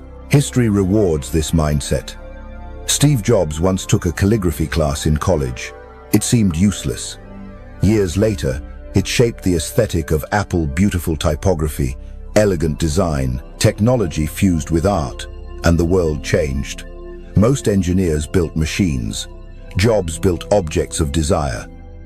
That difference came not from coding, but from connecting. The same applies to strategy in daily life. The lover who only knows romance will fail to see relationships as negotiations. The worker who only knows tasks will fail to see work as politics. The fighter who only knows strength will fail to see that psychology wins more battles than muscle.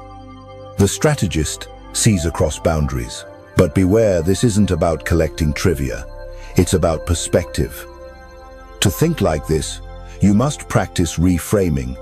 Don't ask only, what is this problem? Ask, from another lens, what does this problem become? Your business is declining. As a CEO, it looks like lost revenue. As a psychologist, it looks like lost trust. As a scientist, it looks like a broken system. Each lens reveals new solutions. Machiavelli himself did this constantly. He compared rulers to lions and foxes, states to families, politics to war. These metaphors were not poetry. They were strategy. He stole insights from everywhere because he knew power hides in the connections. Try it now. Take a problem in your life. Say you are overwhelmed with work. Through one lens, the issue is too many tasks. Through another, it is poor prioritization. Through another, it is fear of saying no. 3 different causes, 3 different solutions. The man who sees only one lens is trapped. The strategist who sees many is free. The Stoics warned against narrowness of mind. They taught to view life from above, as if rising above the earth, seeing human struggles shrink into patterns. This is not detachment, it is clarity. Only when you zoom out can you see how things connect. Then, when the moment demands, you zoom in again to act with precision. Zoom in, zoom out. Detail and pattern. The art of vision. But why do so few people think this way? Because it requires humility. The specialist clings to his expertise. It gives him identity. To step outside, it feels like weakness. But the strategist knows, identity is a cage.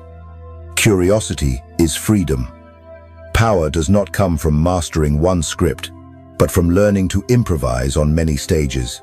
Interdisciplinary thinking is also resilience. When one path fails, another opens. When one skill dies, another survives. The man of one lens is fragile. The man of many is anti-fragile. When the storm comes, he bends but does not break, because he sees more than one way forward. Consider modern giants. Amazon is not just retail, it is logistics, technology, data. Elon Musk is not just an engineer, he is a salesman, a storyteller, a strategist. Their power comes not from one domain, but from the fusion of many. In your own life, what lenses have you ignored? Do you see your relationships only emotionally, never strategically? Do you see your career only as work, never as politics? Do you see your health only physically, never psychologically?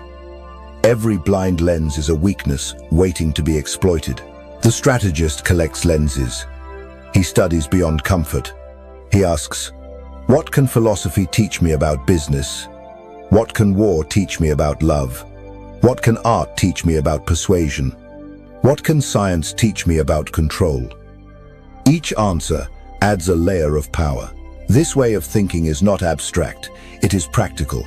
Every day, try connecting 2 unrelated things: cooking and leadership, sports and discipline, nature and negotiation. The more you do it, the faster your mind becomes at weaving connections. Soon, what others call genius is just the pattern you trained yourself to see. And here lies the paradox. The strategist doesn't chase knowledge. He chases clarity. He doesn't want to know everything. He wants to see clearly. He wants to connect enough dots that the hidden picture of power emerges. Because in the end, the world does not belong to the specialist trapped in one room. It belongs to the strategist who walks through all rooms, collects what he needs, and builds a palace of understanding no one else can enter. So ask yourself now, where are you trapped in a box? What field, what perspective blinds you? What connections could you forge if you dared to step outside? The one who thinks only within his trade is replaceable. The one who connects across domains becomes irreplaceable. And in a world of endless noise, the rare man who sees patterns others miss becomes the one everyone else must follow. A strategy in the mind is beautiful. A plan on paper can look sharp and flawless. But if it never leaves the page, if it never steps into the real world, then it is nothing more than a dream you never woke from. How many people carry brilliant visions in their heads, write down goals that could change their lives, yet day after day, nothing happens? They think, they talk, they imagine, but they never act. And so they die slowly inside the illusion of a life they never built.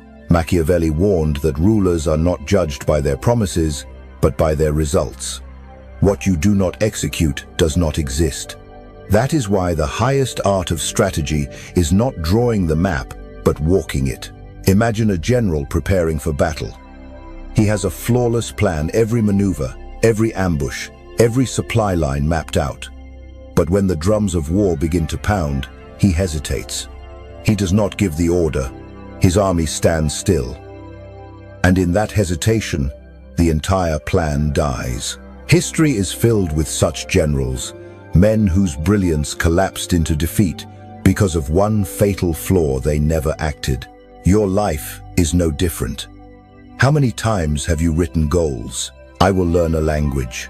I will start a business. I will get in shape. I will change my life. You wrote. You dreamed. You imagined. But nothing moved. You mistook the dopamine hit of dreaming for the progress of doing. Your brain rewarded you for the vision and tricked you into stopping. The successful know this trap. They do not rely on inspiration. They rely on systems. The Romans had a phrase: acta non verba deeds, not words. A strategy only lives when it becomes a system of measurable, repeatable actions. Look at empires.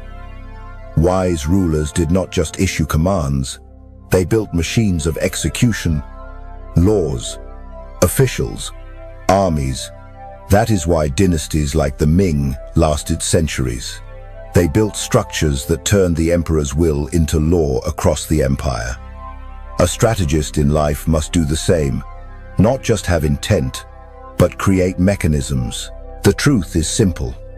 Not everything you can do is worth doing. A good general does not fight on every front. A skilled entrepreneur does not chase every opportunity. The wise man chooses the 20% of actions that produce 80% of results and cuts the rest. This is not cruelty, it is clarity. In the modern world, this truth matters even more. Each day bombards you with emails, notifications, messages, demands. If you try to do them all, you become a slave to urgency. But the strategist is different. He ignores the noise. He moves only on the few actions that change the entire game. Alexander the Great knew this. Marching into Persia, he did not waste his strength seizing every town. He struck at the heart, major cities, trade centers, lines of power. One blow, and entire regions collapsed. In your work, the principle is the same. Stop drowning in minor tasks. Identify the one action that shifts the board, and do it first. Yet even focus needs a system. Great companies don't run on enthusiasm, they run on structure. Quarterly goals, measurable results, weekly check-ins. And so should you. Define 3 to 5 objectives for the next 90 days. Break them into steps. Track them every week. Adjust. That is how strategy escapes the page. And remember, no action is perfect. The first version is almost always bad. But instead of fearing this, the strategist uses it. He starts small, tests fast, learns early, corrects while the cost of failure is low. This is the principle of the minimum viable product. Julius Caesar did not rise to power in one leap. He built his army through small campaigns, tested his leadership, sharpened his style so when the time came, he was ready to cross the Rubicon. So, do not wait for perfection. Begin with the smallest step. Write a paragraph instead of waiting for the book. Call one client instead of waiting for the full project. Test one experiment instead of dreaming endlessly. Success does not come from perfect planning. It comes from relentless movement. But action alone is not enough. You need momentum. Real momentum is not fire in the heart, it is discipline. Those who lose weight succeed not by starving themselves 3 days straight, but by stringing together small wins. 30 minutes of exercise, one healthy meal, one good night of sleep. Entrepreneurs succeed not by grinding 18 hours a day, but by closing their first deal and proving to themselves it can be repeated. Motivation is not fireworks, it is the steady stream of water that carves stone. And still, strategy must have reflection. No plan survives contact with reality untouched. Each week, ask yourself, did what I do move me closer to my goal? If not, what must I change? This is the loop of plan, do, check, act. Simple, but it is the engine of progress. Now ask yourself, how many goals have you written but never acted on? How many strategies lie forgotten in notebooks? How many times have you whispered to yourself, tomorrow I'll begin, while tomorrow never came? A strategy not acted upon is not a strategy. It is a beautiful lie. Your power is not measured by the ideas in your head, but by the actions you complete. Machiavelli said rulers should not be loved for words, but respected for results. People can question your motives, but they cannot question outcomes. And outcomes only come when you act. So choose one goal. Break it into 3 clear results. Write them down. Identify the one critical step for this week. Do it within 24 hours. Don't wait for inspiration. Don't wait for the perfect moment. Just begin. When you do, you cross the line between dreamers and doers. And once you live in the rhythm of action, you will discover a brutal truth. Power is not in the voice in your head, but in the footprints you leave. Not in what you think, but in what you finish. Not in what you imagine, but in what you build. Strategy breathes not in the plan. It breathes in the steps taken, the choices made, the actions repeated day after day. Action is where dreams become legacy. You can plan with brilliance. You can prepare with discipline. You can build a map that seems unshakable. But then life shifts. The ground you stood on yesterday turns to dust beneath your feet today. Markets collapse. Allies betray. A single unforeseen event rips apart the blueprint you thought was flawless. And in that moment, survival doesn't belong to the strongest. It belongs to the most adaptable. The Stoics knew this truth long before science proved it. They taught that the world is in constant flux, and the man who clings rigidly to one plan is the first to break when the wind changes. Strategic adaptability is not weakness. It is the highest form of strength. It is the art of bending without breaking, of flowing like water while holding the shape of your purpose. Think of the bamboo. Under the storm, the oak resists. It fights the wind, stiff and proud. But when the gale grows too strong, the oak cracks, splinters, and falls. The bamboo, thin and fragile in appearance, sways with the storm. It bends, yields, dances, and when the storm passes, the bamboo stands tall while the oak lies broken. That is adaptability. History is littered with the ruins of those who failed to adapt. Kodak invented the digital camera, but clung to film until it buried them. Blockbuster laughed at Netflix until the market turned and left them behind. Napoleon built a strategy for Europe, but refused to adjust to Russia's winter, and his grand army froze in defeat. Strength without adaptability becomes arrogance, and arrogance breeds ruin. But look at the survivors. Netflix abandoned DVDs before the world was ready and bet everything on streaming. Amazon dismantles its own systems before competitors force change. Machiavelli himself advised rulers to be both fox and lion, to change shape when the situation demanded it. He knew the rigid ruler dies, but the flexible one endures. Adaptability begins with awareness. Most people sleepwalk through signals. A small change in customer behavior, a subtle shift in tone from a colleague, a faint whisper of risk on the horizon. They dismiss it. They continue as before, trapped in their routine. But the strategist listens. He trains himself to notice weak signals others ignore. He knows that what begins as a whisper often becomes a scream. A single tweet can collapse a company's reputation. A subtle trend in the marketplace can grow into a revolution. The strategist doesn't wait for the fire to engulf him. He smells the smoke, while others still breathe comfortably. This is not paranoia, it is vigilance. The difference between being blindsided and being prepared. But awareness is not enough. Adaptability means building scenarios, not one path but many. The rigid man says, "This is the way." The strategist says, "If this happens, I will do this.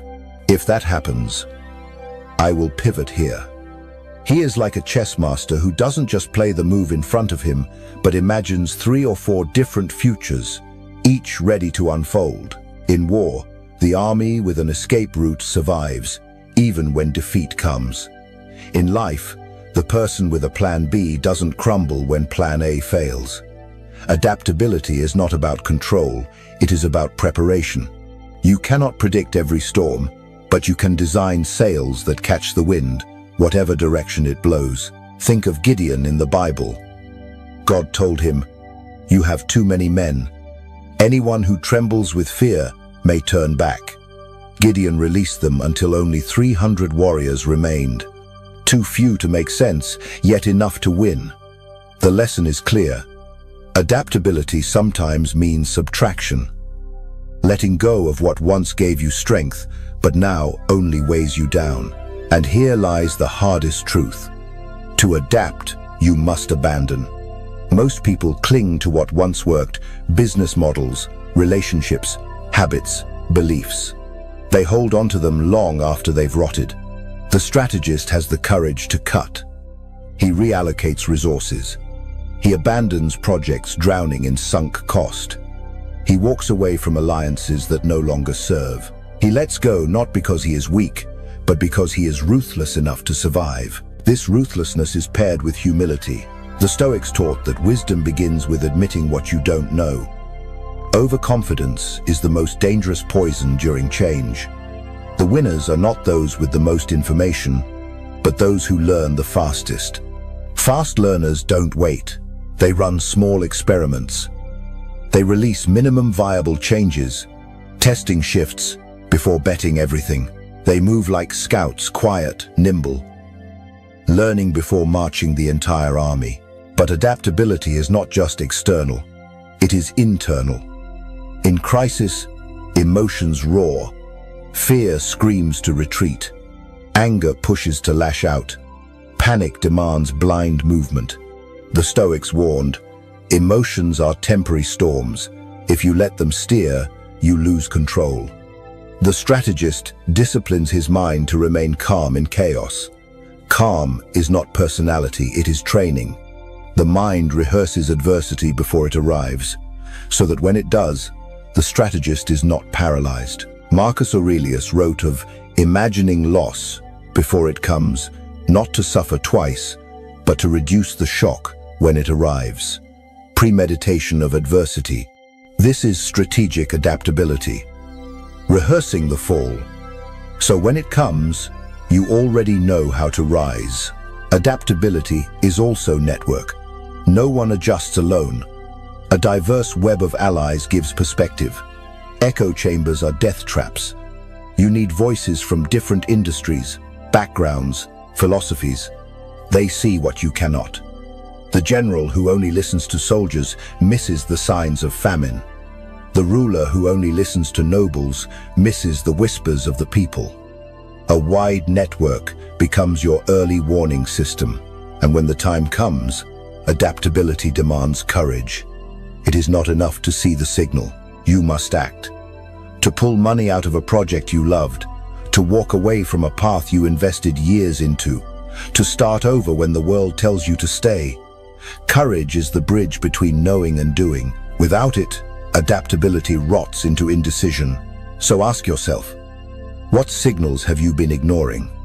Where are you clinging to the oak tree while the storm breaks its branches? What parts of your life demand you bend like bamboo? The strategist practices adaptability like a muscle.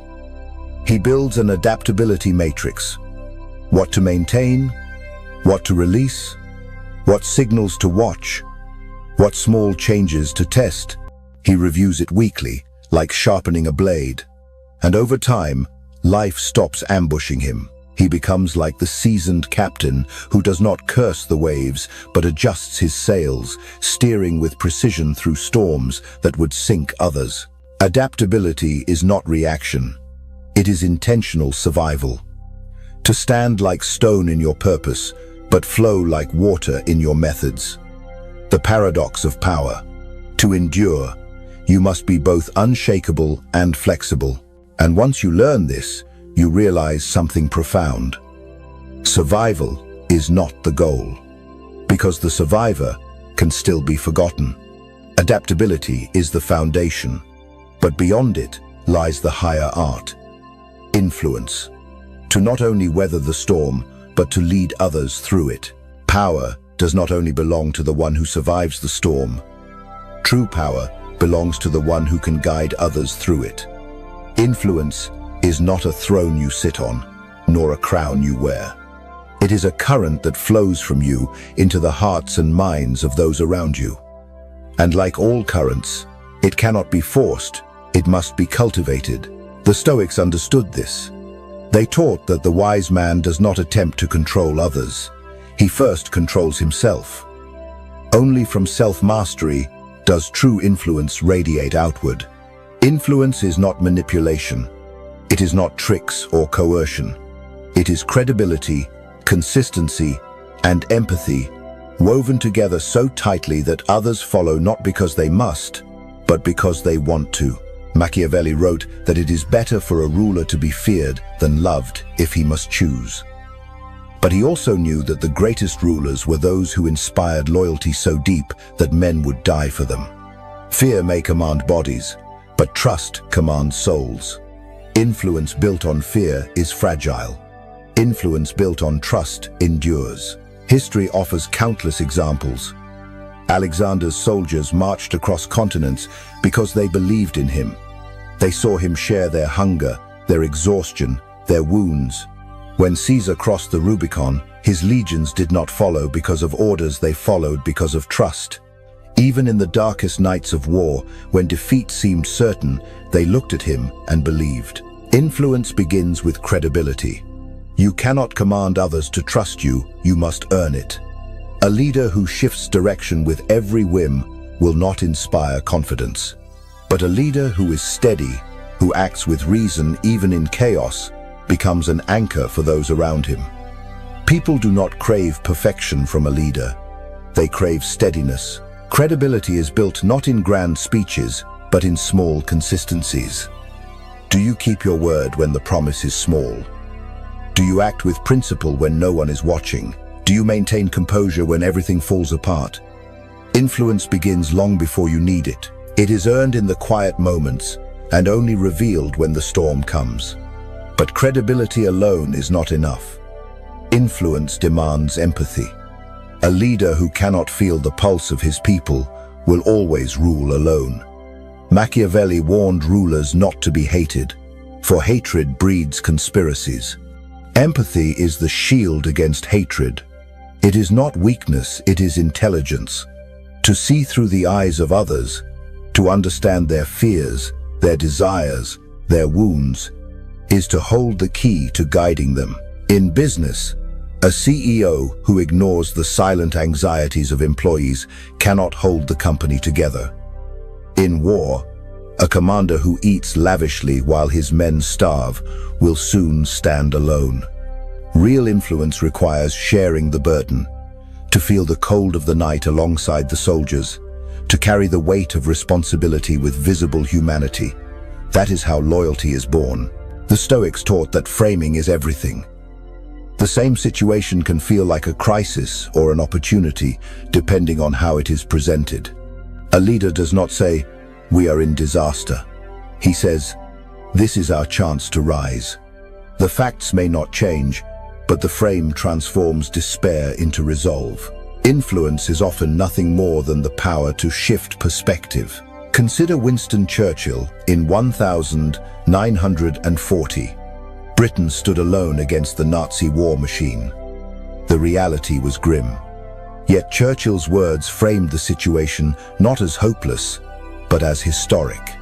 He spoke of fighting on the beaches, of never surrendering, of turning survival into destiny. His speeches did not add weapons or soldiers, but they added something greater: belief. And belief is the foundation of influence. Influence also thrives in silence. The most powerful leaders know when not to speak. Silence creates space for reflection. It makes words weigh more when they finally arrive. Think of the moments when you refrained from reacting in anger and let silence do the work. Often, the other person revealed more than they intended. Strategic silence is not passivity, it is control. It is presence so strong it speaks without sound. Another pillar of influence is the ability to create shared vision. People will not sacrifice for numbers or charts. They will sacrifice for meaning. The Roman legions did not fight for paychecks. They fought for Rome, for glory, for an idea larger than themselves. A leader gives people a story to step into. He shows them that their effort is not just survival, but part of a greater destiny. But vision must be lived, not shouted. Words without action rot quickly. The Stoics insisted that words carry weight only when anchored in deeds. If you speak of discipline but live in indulgence, no one will follow. If you speak of sacrifice but shield yourself from hardship, no one will trust.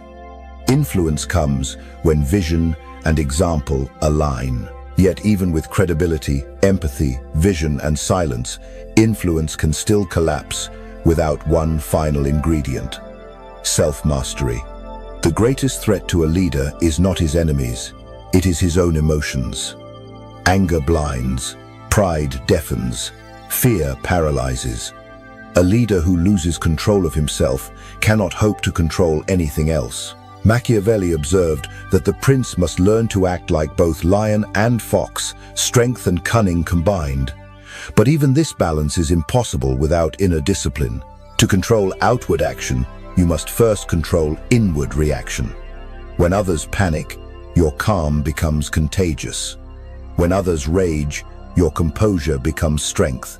That is influence, the kind that cannot be faked. Think of Marcus Aurelius, Emperor of Rome, surrounded by betrayal, war, and plague. He could have indulged in tyranny or despair. Instead, he wrote in his journal each night, reminding himself to stay calm, to live with principle, to act with justice. He knew that his true influence came not from the throne, but from the example of a man who ruled himself first.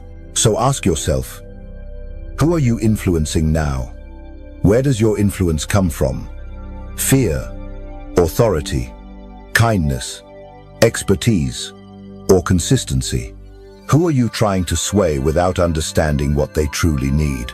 And who are you already influencing every day without realizing it? Influence is not limited to leaders of armies or CEOs of corporations. Parents influence children. Friends influence friends. Every word, every silence, every action shifts the course of others in ways we may never see. To sharpen your influence, begin by mapping it. Who do you affect? How do you affect them? What story are you telling without words? And what vision are you inviting others into? Influence without awareness is accidental. Influence with awareness is power. But remember, influence is not about applause. It is not about being liked. The Stoic leader does not crave recognition. He craves clarity. He craves truth. And he leads not to shine himself, but to ignite others. Influence is not about standing above people. It is about lifting them to stand beside you. The world is full of leaders who manipulate, who flatter, who shout louder than the rest. Their influence fades as quickly as it comes. But the strategist who builds influence through credibility, empathy, vision, silence, and self-mastery becomes immovable. He does not need to demand loyalty. Loyalty flows to him naturally, and when influence is mastered, leadership becomes effortless. You no longer push people to follow. They lean in willingly. You no longer need to prove your power. Your presence proves it for you. And in that presence lies the quiet strength that outlasts storms, wars, betrayals, and time itself. Influence is not a tactic, it is a way of living. A clear mind, a steady hand, a warm heart. That is the core of leadership. Not manipulation, not schemes, but the steady force of example and trust. When you reach this level, you no longer worry about control. You no longer fight for recognition. You simply walk the path of mastery, and others walk with you. That is the art of influence. That is the power of leadership. And it is one of the sharpest weapons in the arsenal of the strategist. Every plan eventually collides with reality. Every leader faces moments when the map burns, when the strategy shatters, when the future collapses into uncertainty. And in those moments, victory does not belong to the most intelligent, the most cunning, or even the most powerful. Victory belongs to the one who endures. Resilience is not stiff endurance. It is not blind stubbornness. A brittle branch snaps under pressure, no matter how hard it resists. Resilience is flexible endurance, the ability to bend without breaking, to rise again after every fall, to face disaster without losing yourself. The Stoics understood this deeply. They taught that adversity does not destroy character, it reveals it. Anyone can seem composed when fortune smiles. But when storms strike, when betrayal cuts, when failure crushes, that is when the true measure of a man is seen. Think of Marcus Aurelius, emperor of Rome, commanding legions, ruling an empire. And yet he faced plague, constant war, and treachery within his own court. He could have drowned in despair or lashed out in rage. Instead, he wrote in his journal at night, "The impediment to action advances action. What stands in the way becomes the way." His philosophy was not a shield against hardship. It was the strength to transform hardship into fuel. That is resilience. History is filled with empires that collapsed because they lacked resilience. The Persians conquered vast territories, but fractured under the weight of internal weakness. The Soviet Union reached the heights of power but could not withstand economic strain. Strength without resilience always crumbles, but resilience is not reserved for nations. It belongs to every individual. Consider the founders of Airbnb. Rejected by investors dozens of times, ridiculed for their idea, forced to sell cereal just to survive. Most would have quit. They endured. They adjusted. They persisted. Today, their company reshaped how millions travel and live. Their brilliance was not in never failing, it was in never staying down. You too have faced moments of collapse. The rejection letter, the lost job, the failed relationship. In those moments, it feels like the world is ending. But months later, years later, when you look back, you realize you survived. You learned. You became harder to break. That is the seed of resilience. Resilience begins in the mind. Neuroscience tells us that under stress, the rational part of the brain weakens while the emotional reflexes take over. That is why smart people make foolish decisions in crisis. Fear hijacks reason. The Stoics trained against this. They practiced premeditatio malorum, imagining the worst-case scenario before it came. Not to suffer twice, but to reduce the shock when it arrived. The one who has already rehearsed loss does not freeze when it comes. He acts. But resilience is not only about foresight. It is about reframing. A setback is not the end. It is data. A failed campaign is not humiliation. It is a lesson. A betrayal is not proof of weakness. It is proof of misplaced trust, and therefore a sharper eye next time. The strategist does not deny failure. He absorbs it, decodes it, and uses it as a stepping stone. Look at Nelson Mandela. 27 years in prison. Most men would have emerged bitter, broken, consumed by rage. He emerged disciplined, calm, still focused on his vision of reconciliation. His resilience turned personal suffering into a political weapon that transformed a nation. That is the alchemy of resilience. To turn pain into power. But no one is resilient alone. Even the strongest need allies. The Stoics knew humans are not made to fight in isolation. A resilient strategy is built on a support system. Caesar had his legions. Churchill had his cabinet. You must have your circle friends, mentors, confidants who remind you of your strength when your vision blurs. Without them, even giants fall. Resilience also demands clarity about control. The Stoics divided life into what is within your power and what is not. To waste energy on the uncontrollable is madness. You cannot stop the storm, but you can adjust your sails. You cannot dictate another's emotions, but you can master your own. Resilient people conserve energy by focusing only on what they can influence. A useful tool is the 3 circles of control. What I fully control, what I can influence, what is beyond me. Write them down. Place each struggle in its circle. Watch how much energy you've wasted fighting what was never yours to control. That shift alone builds resilience. But resilience is not grand gestures. It is built in small daily wins. 1 page written, 1 workout completed, 1 promise kept. Over time, these small victories accumulate into unshakable strength. A soldier marching through mud survives not because he imagines the entire journey, but because he focuses on 1 step, then the next. That is how resilience grows step by step, day by day. A friend once told me about his darkest year, his business collapsing, his marriage failing, his health deteriorating. He said the only thing that kept him alive was writing down 1 small win each night. Reading a chapter, calling a friend, cooking a meal, tiny sparks in the dark. But together, they lit a fire. That is resilience in its rawest form. Refusing to let the dark consume you by creating light, 1 spark at a time.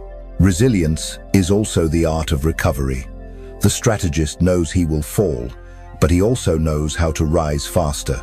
Build a recovery board. 3 things you have overcome before. 3 people you can call when despair hits. 3 quick actions that restore your control. When the storm comes, you don't search for strength, you already wrote it down. You just execute. In the end, resilience is persistence. The willingness to rise again and again, no matter how many times you are struck. The Stoics believed the one who can get back up is the one who wins. Machiavelli agreed. Fortune favors the bold, but it also respects the enduring. So ask yourself now, what storm are you facing? What failure still chains you? What fear still paralyzes you? And what small step could you take today to rise again? Resilience is not about never falling. It is about refusing to stay down. It is not about controlling every outcome.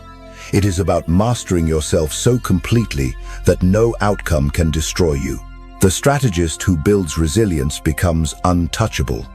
He may lose battles, but he will never lose the war. He may stumble, but he will always rise. And in rising, he proves the ultimate truth. Power does not belong to the one who never breaks. Power belongs to the one who cannot be kept broken. Every human interaction is a negotiation. Whether you realize it or not, you are always trading, always positioning, always balancing what you want against what others want. From the boardroom to the dinner table, from international treaties to a simple conversation with your child, negotiation is everywhere.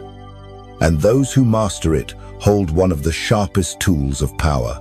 The Stoics taught that while you cannot control others, you can control yourself. Negotiation is the battlefield where this truth becomes weaponized.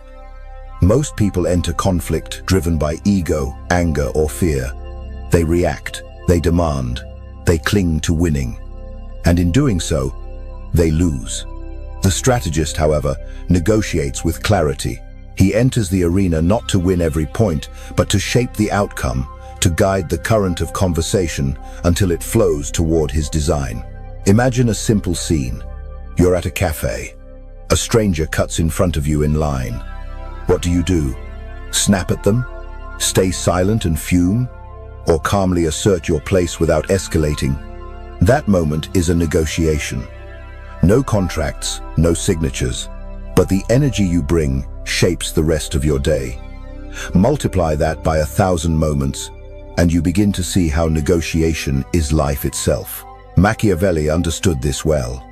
He wrote that men are moved by two forces, fear and hope.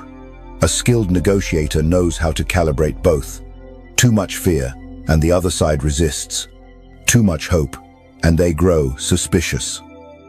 The art lies in balancing pressure with opportunity, consequence with reward. But here is the paradox. The best negotiators are not those who speak the most, but those who listen the deepest. True negotiation begins before a word is spoken. It begins with silence, with observation, with preparation. What does the other person truly want? What do they fear losing? What vision do they hold in their mind? If you cannot answer these questions, you are not negotiating, you are gambling. History offers striking examples. During the Cold War, when the Cuban Missile Crisis threatened to ignite global destruction, John F. Kennedy did not storm forward with ultimatums. He listened, waited, and carefully framed his responses. He gave Khrushchev a way to retreat without humiliation, trading the removal of US missiles in Turkey for Soviet withdrawal from Cuba. Both sides walked away with dignity, and the world avoided annihilation. That was not brute force, it was strategic negotiation. In your own life, the stakes may be smaller, but the principle is the same. A raise at work is not won by demanding it. It is won by framing it as value creation for the company, by showing your employer that your growth is their growth. A family dispute is not resolved by shouting louder, but by reframing the issue from conflict to collaboration. Not who's right, but how do we win together? The Stoics taught that framing is power. Change the lens, and you change the outcome. A roommate fight over dishes becomes an agreement about shared responsibility. A tense contract dispute becomes a partnership for long-term stability. Negotiation is not about bending others to your will.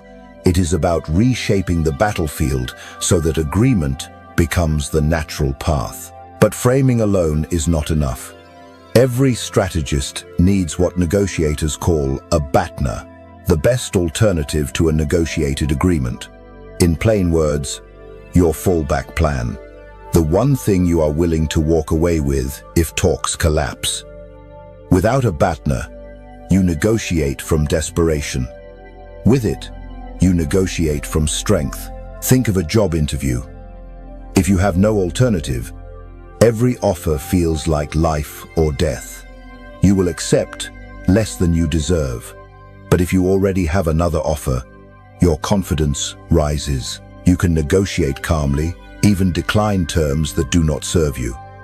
That calmness itself increases your leverage. Power comes not from clinging, but from the ability to walk away. Silence, framing, alternatives, these are tools. But the essence of negotiation lies in self-mastery. If you cannot master your emotions, the other side will. Anger, impatience, desperation, all of them leak power. The Stoics taught that the wise man chooses his response, never gives it away. A negotiator who reacts is predictable. A negotiator who stays composed is dangerous. Take the story of a candidate offered a low salary. Instead of snapping or pleading, he calmly said, "I understand every company has its structure, but if this number is fixed, could you walk me through the responsibilities so I can see if they align?" In one move, he reframed the conversation, forced clarity, and gained respect. The offer rose not because he fought, but because he negotiated with calm precision. Negotiation is not about words alone, it is about presence. Sometimes, silence outweighs argument. Sometimes, Posture speaks louder than logic. Sometimes, the ability to wait out the storm wins more than charging forward. The strategist knows when to strike, but also when to pause, when to let the other side reveal their hand. But what makes negotiation truly strategic is not short-term victory, it is long-term alignment. Winning today but poisoning tomorrow is not strategy. Real power lies in building relationships that endure. In business, a ruthless deal that humiliates your partner might win the quarter but lose the decade. In politics, an imposed peace without respect seeds the next war. In life, crushing someone in argument may silence them, but it will not earn their loyalty.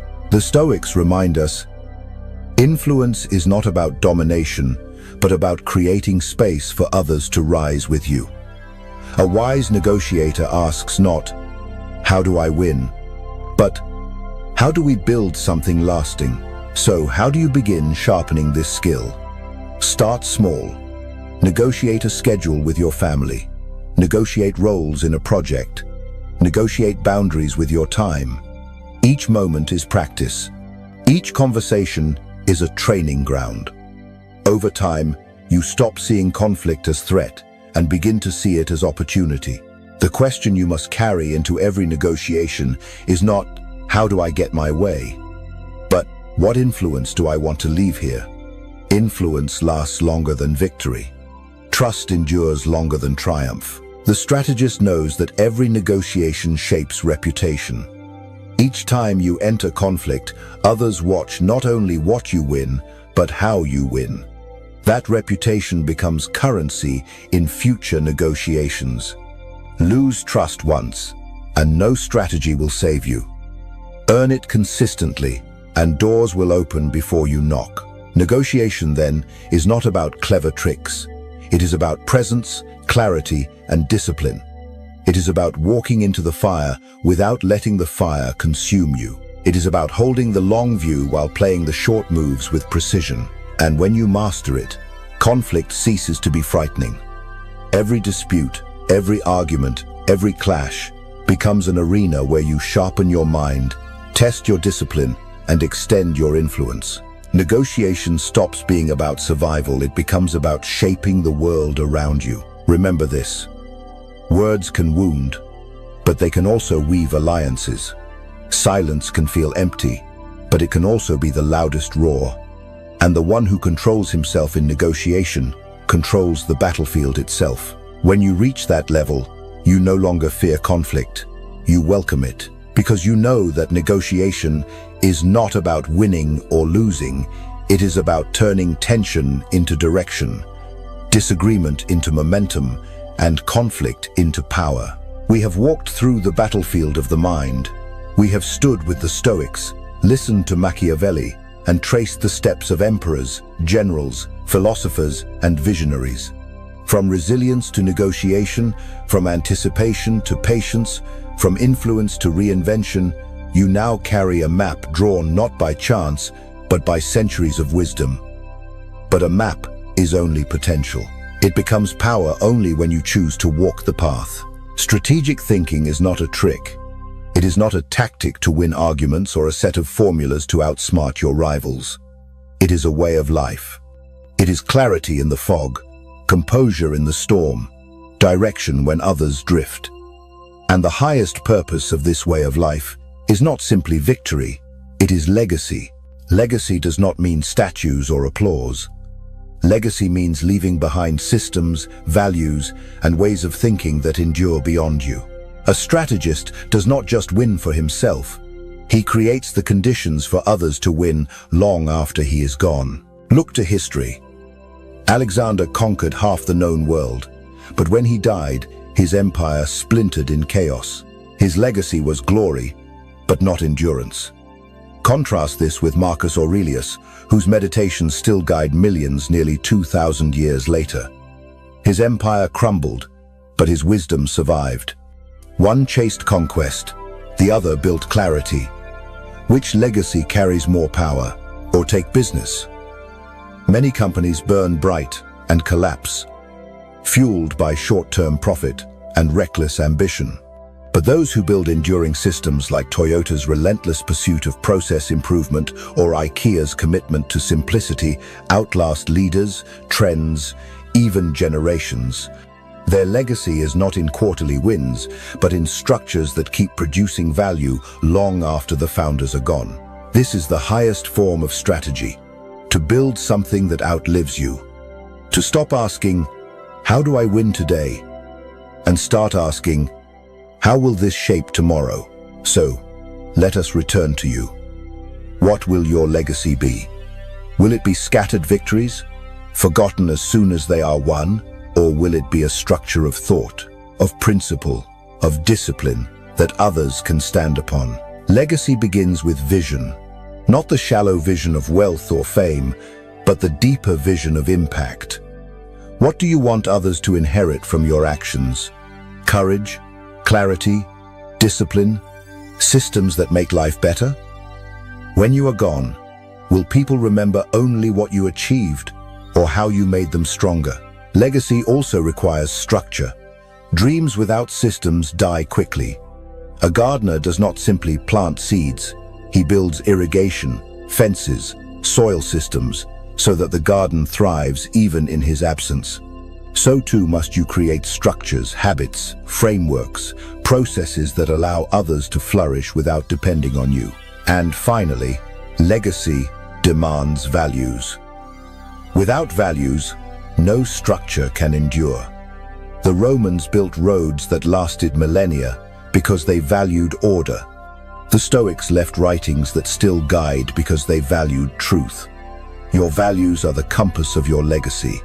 If they are clear, your influence will spread quietly, deeply, beyond your sight. But do not mistake legacy for grand gestures. It begins in small acts. Teaching someone to think instead of telling them what to do. Writing down your process so others can build on it. Living in a way that embodies your principles so clearly that others cannot help but be influenced. Legacy is built daily, not declared once. Think about this. Every conversation you have plants a seed. Every decision you make leaves a trace. Every time you control your emotions instead of unleashing them, you show someone else a higher way to live. These are not small moments. They are bricks in the cathedral of your legacy. Machiavelli said that men are driven by fortune, but the wise man prepares so that fortune becomes less of a master. The Stoics said that men cannot control what happens, but they can always control how they respond. Between these two truths lies the essence of your legacy. Control what you can, prepare for what you cannot, and in both cases, live in a way that others can learn from. So here is your final challenge. Ask yourself, if I left tomorrow, what would remain? Would my work collapse without me? Would my influence fade the moment I stop speaking? Or would systems, habits, values, and lessons continue to grow independent of my presence? Do not wait to build this. Begin now. Write down what you want others to carry forward. Pass on knowledge, teach principles, live consistently. Influence not just by words, but by the unshakable example of a life lived with strategy. And when you fall, and you will rise with resilience so others see how it is done.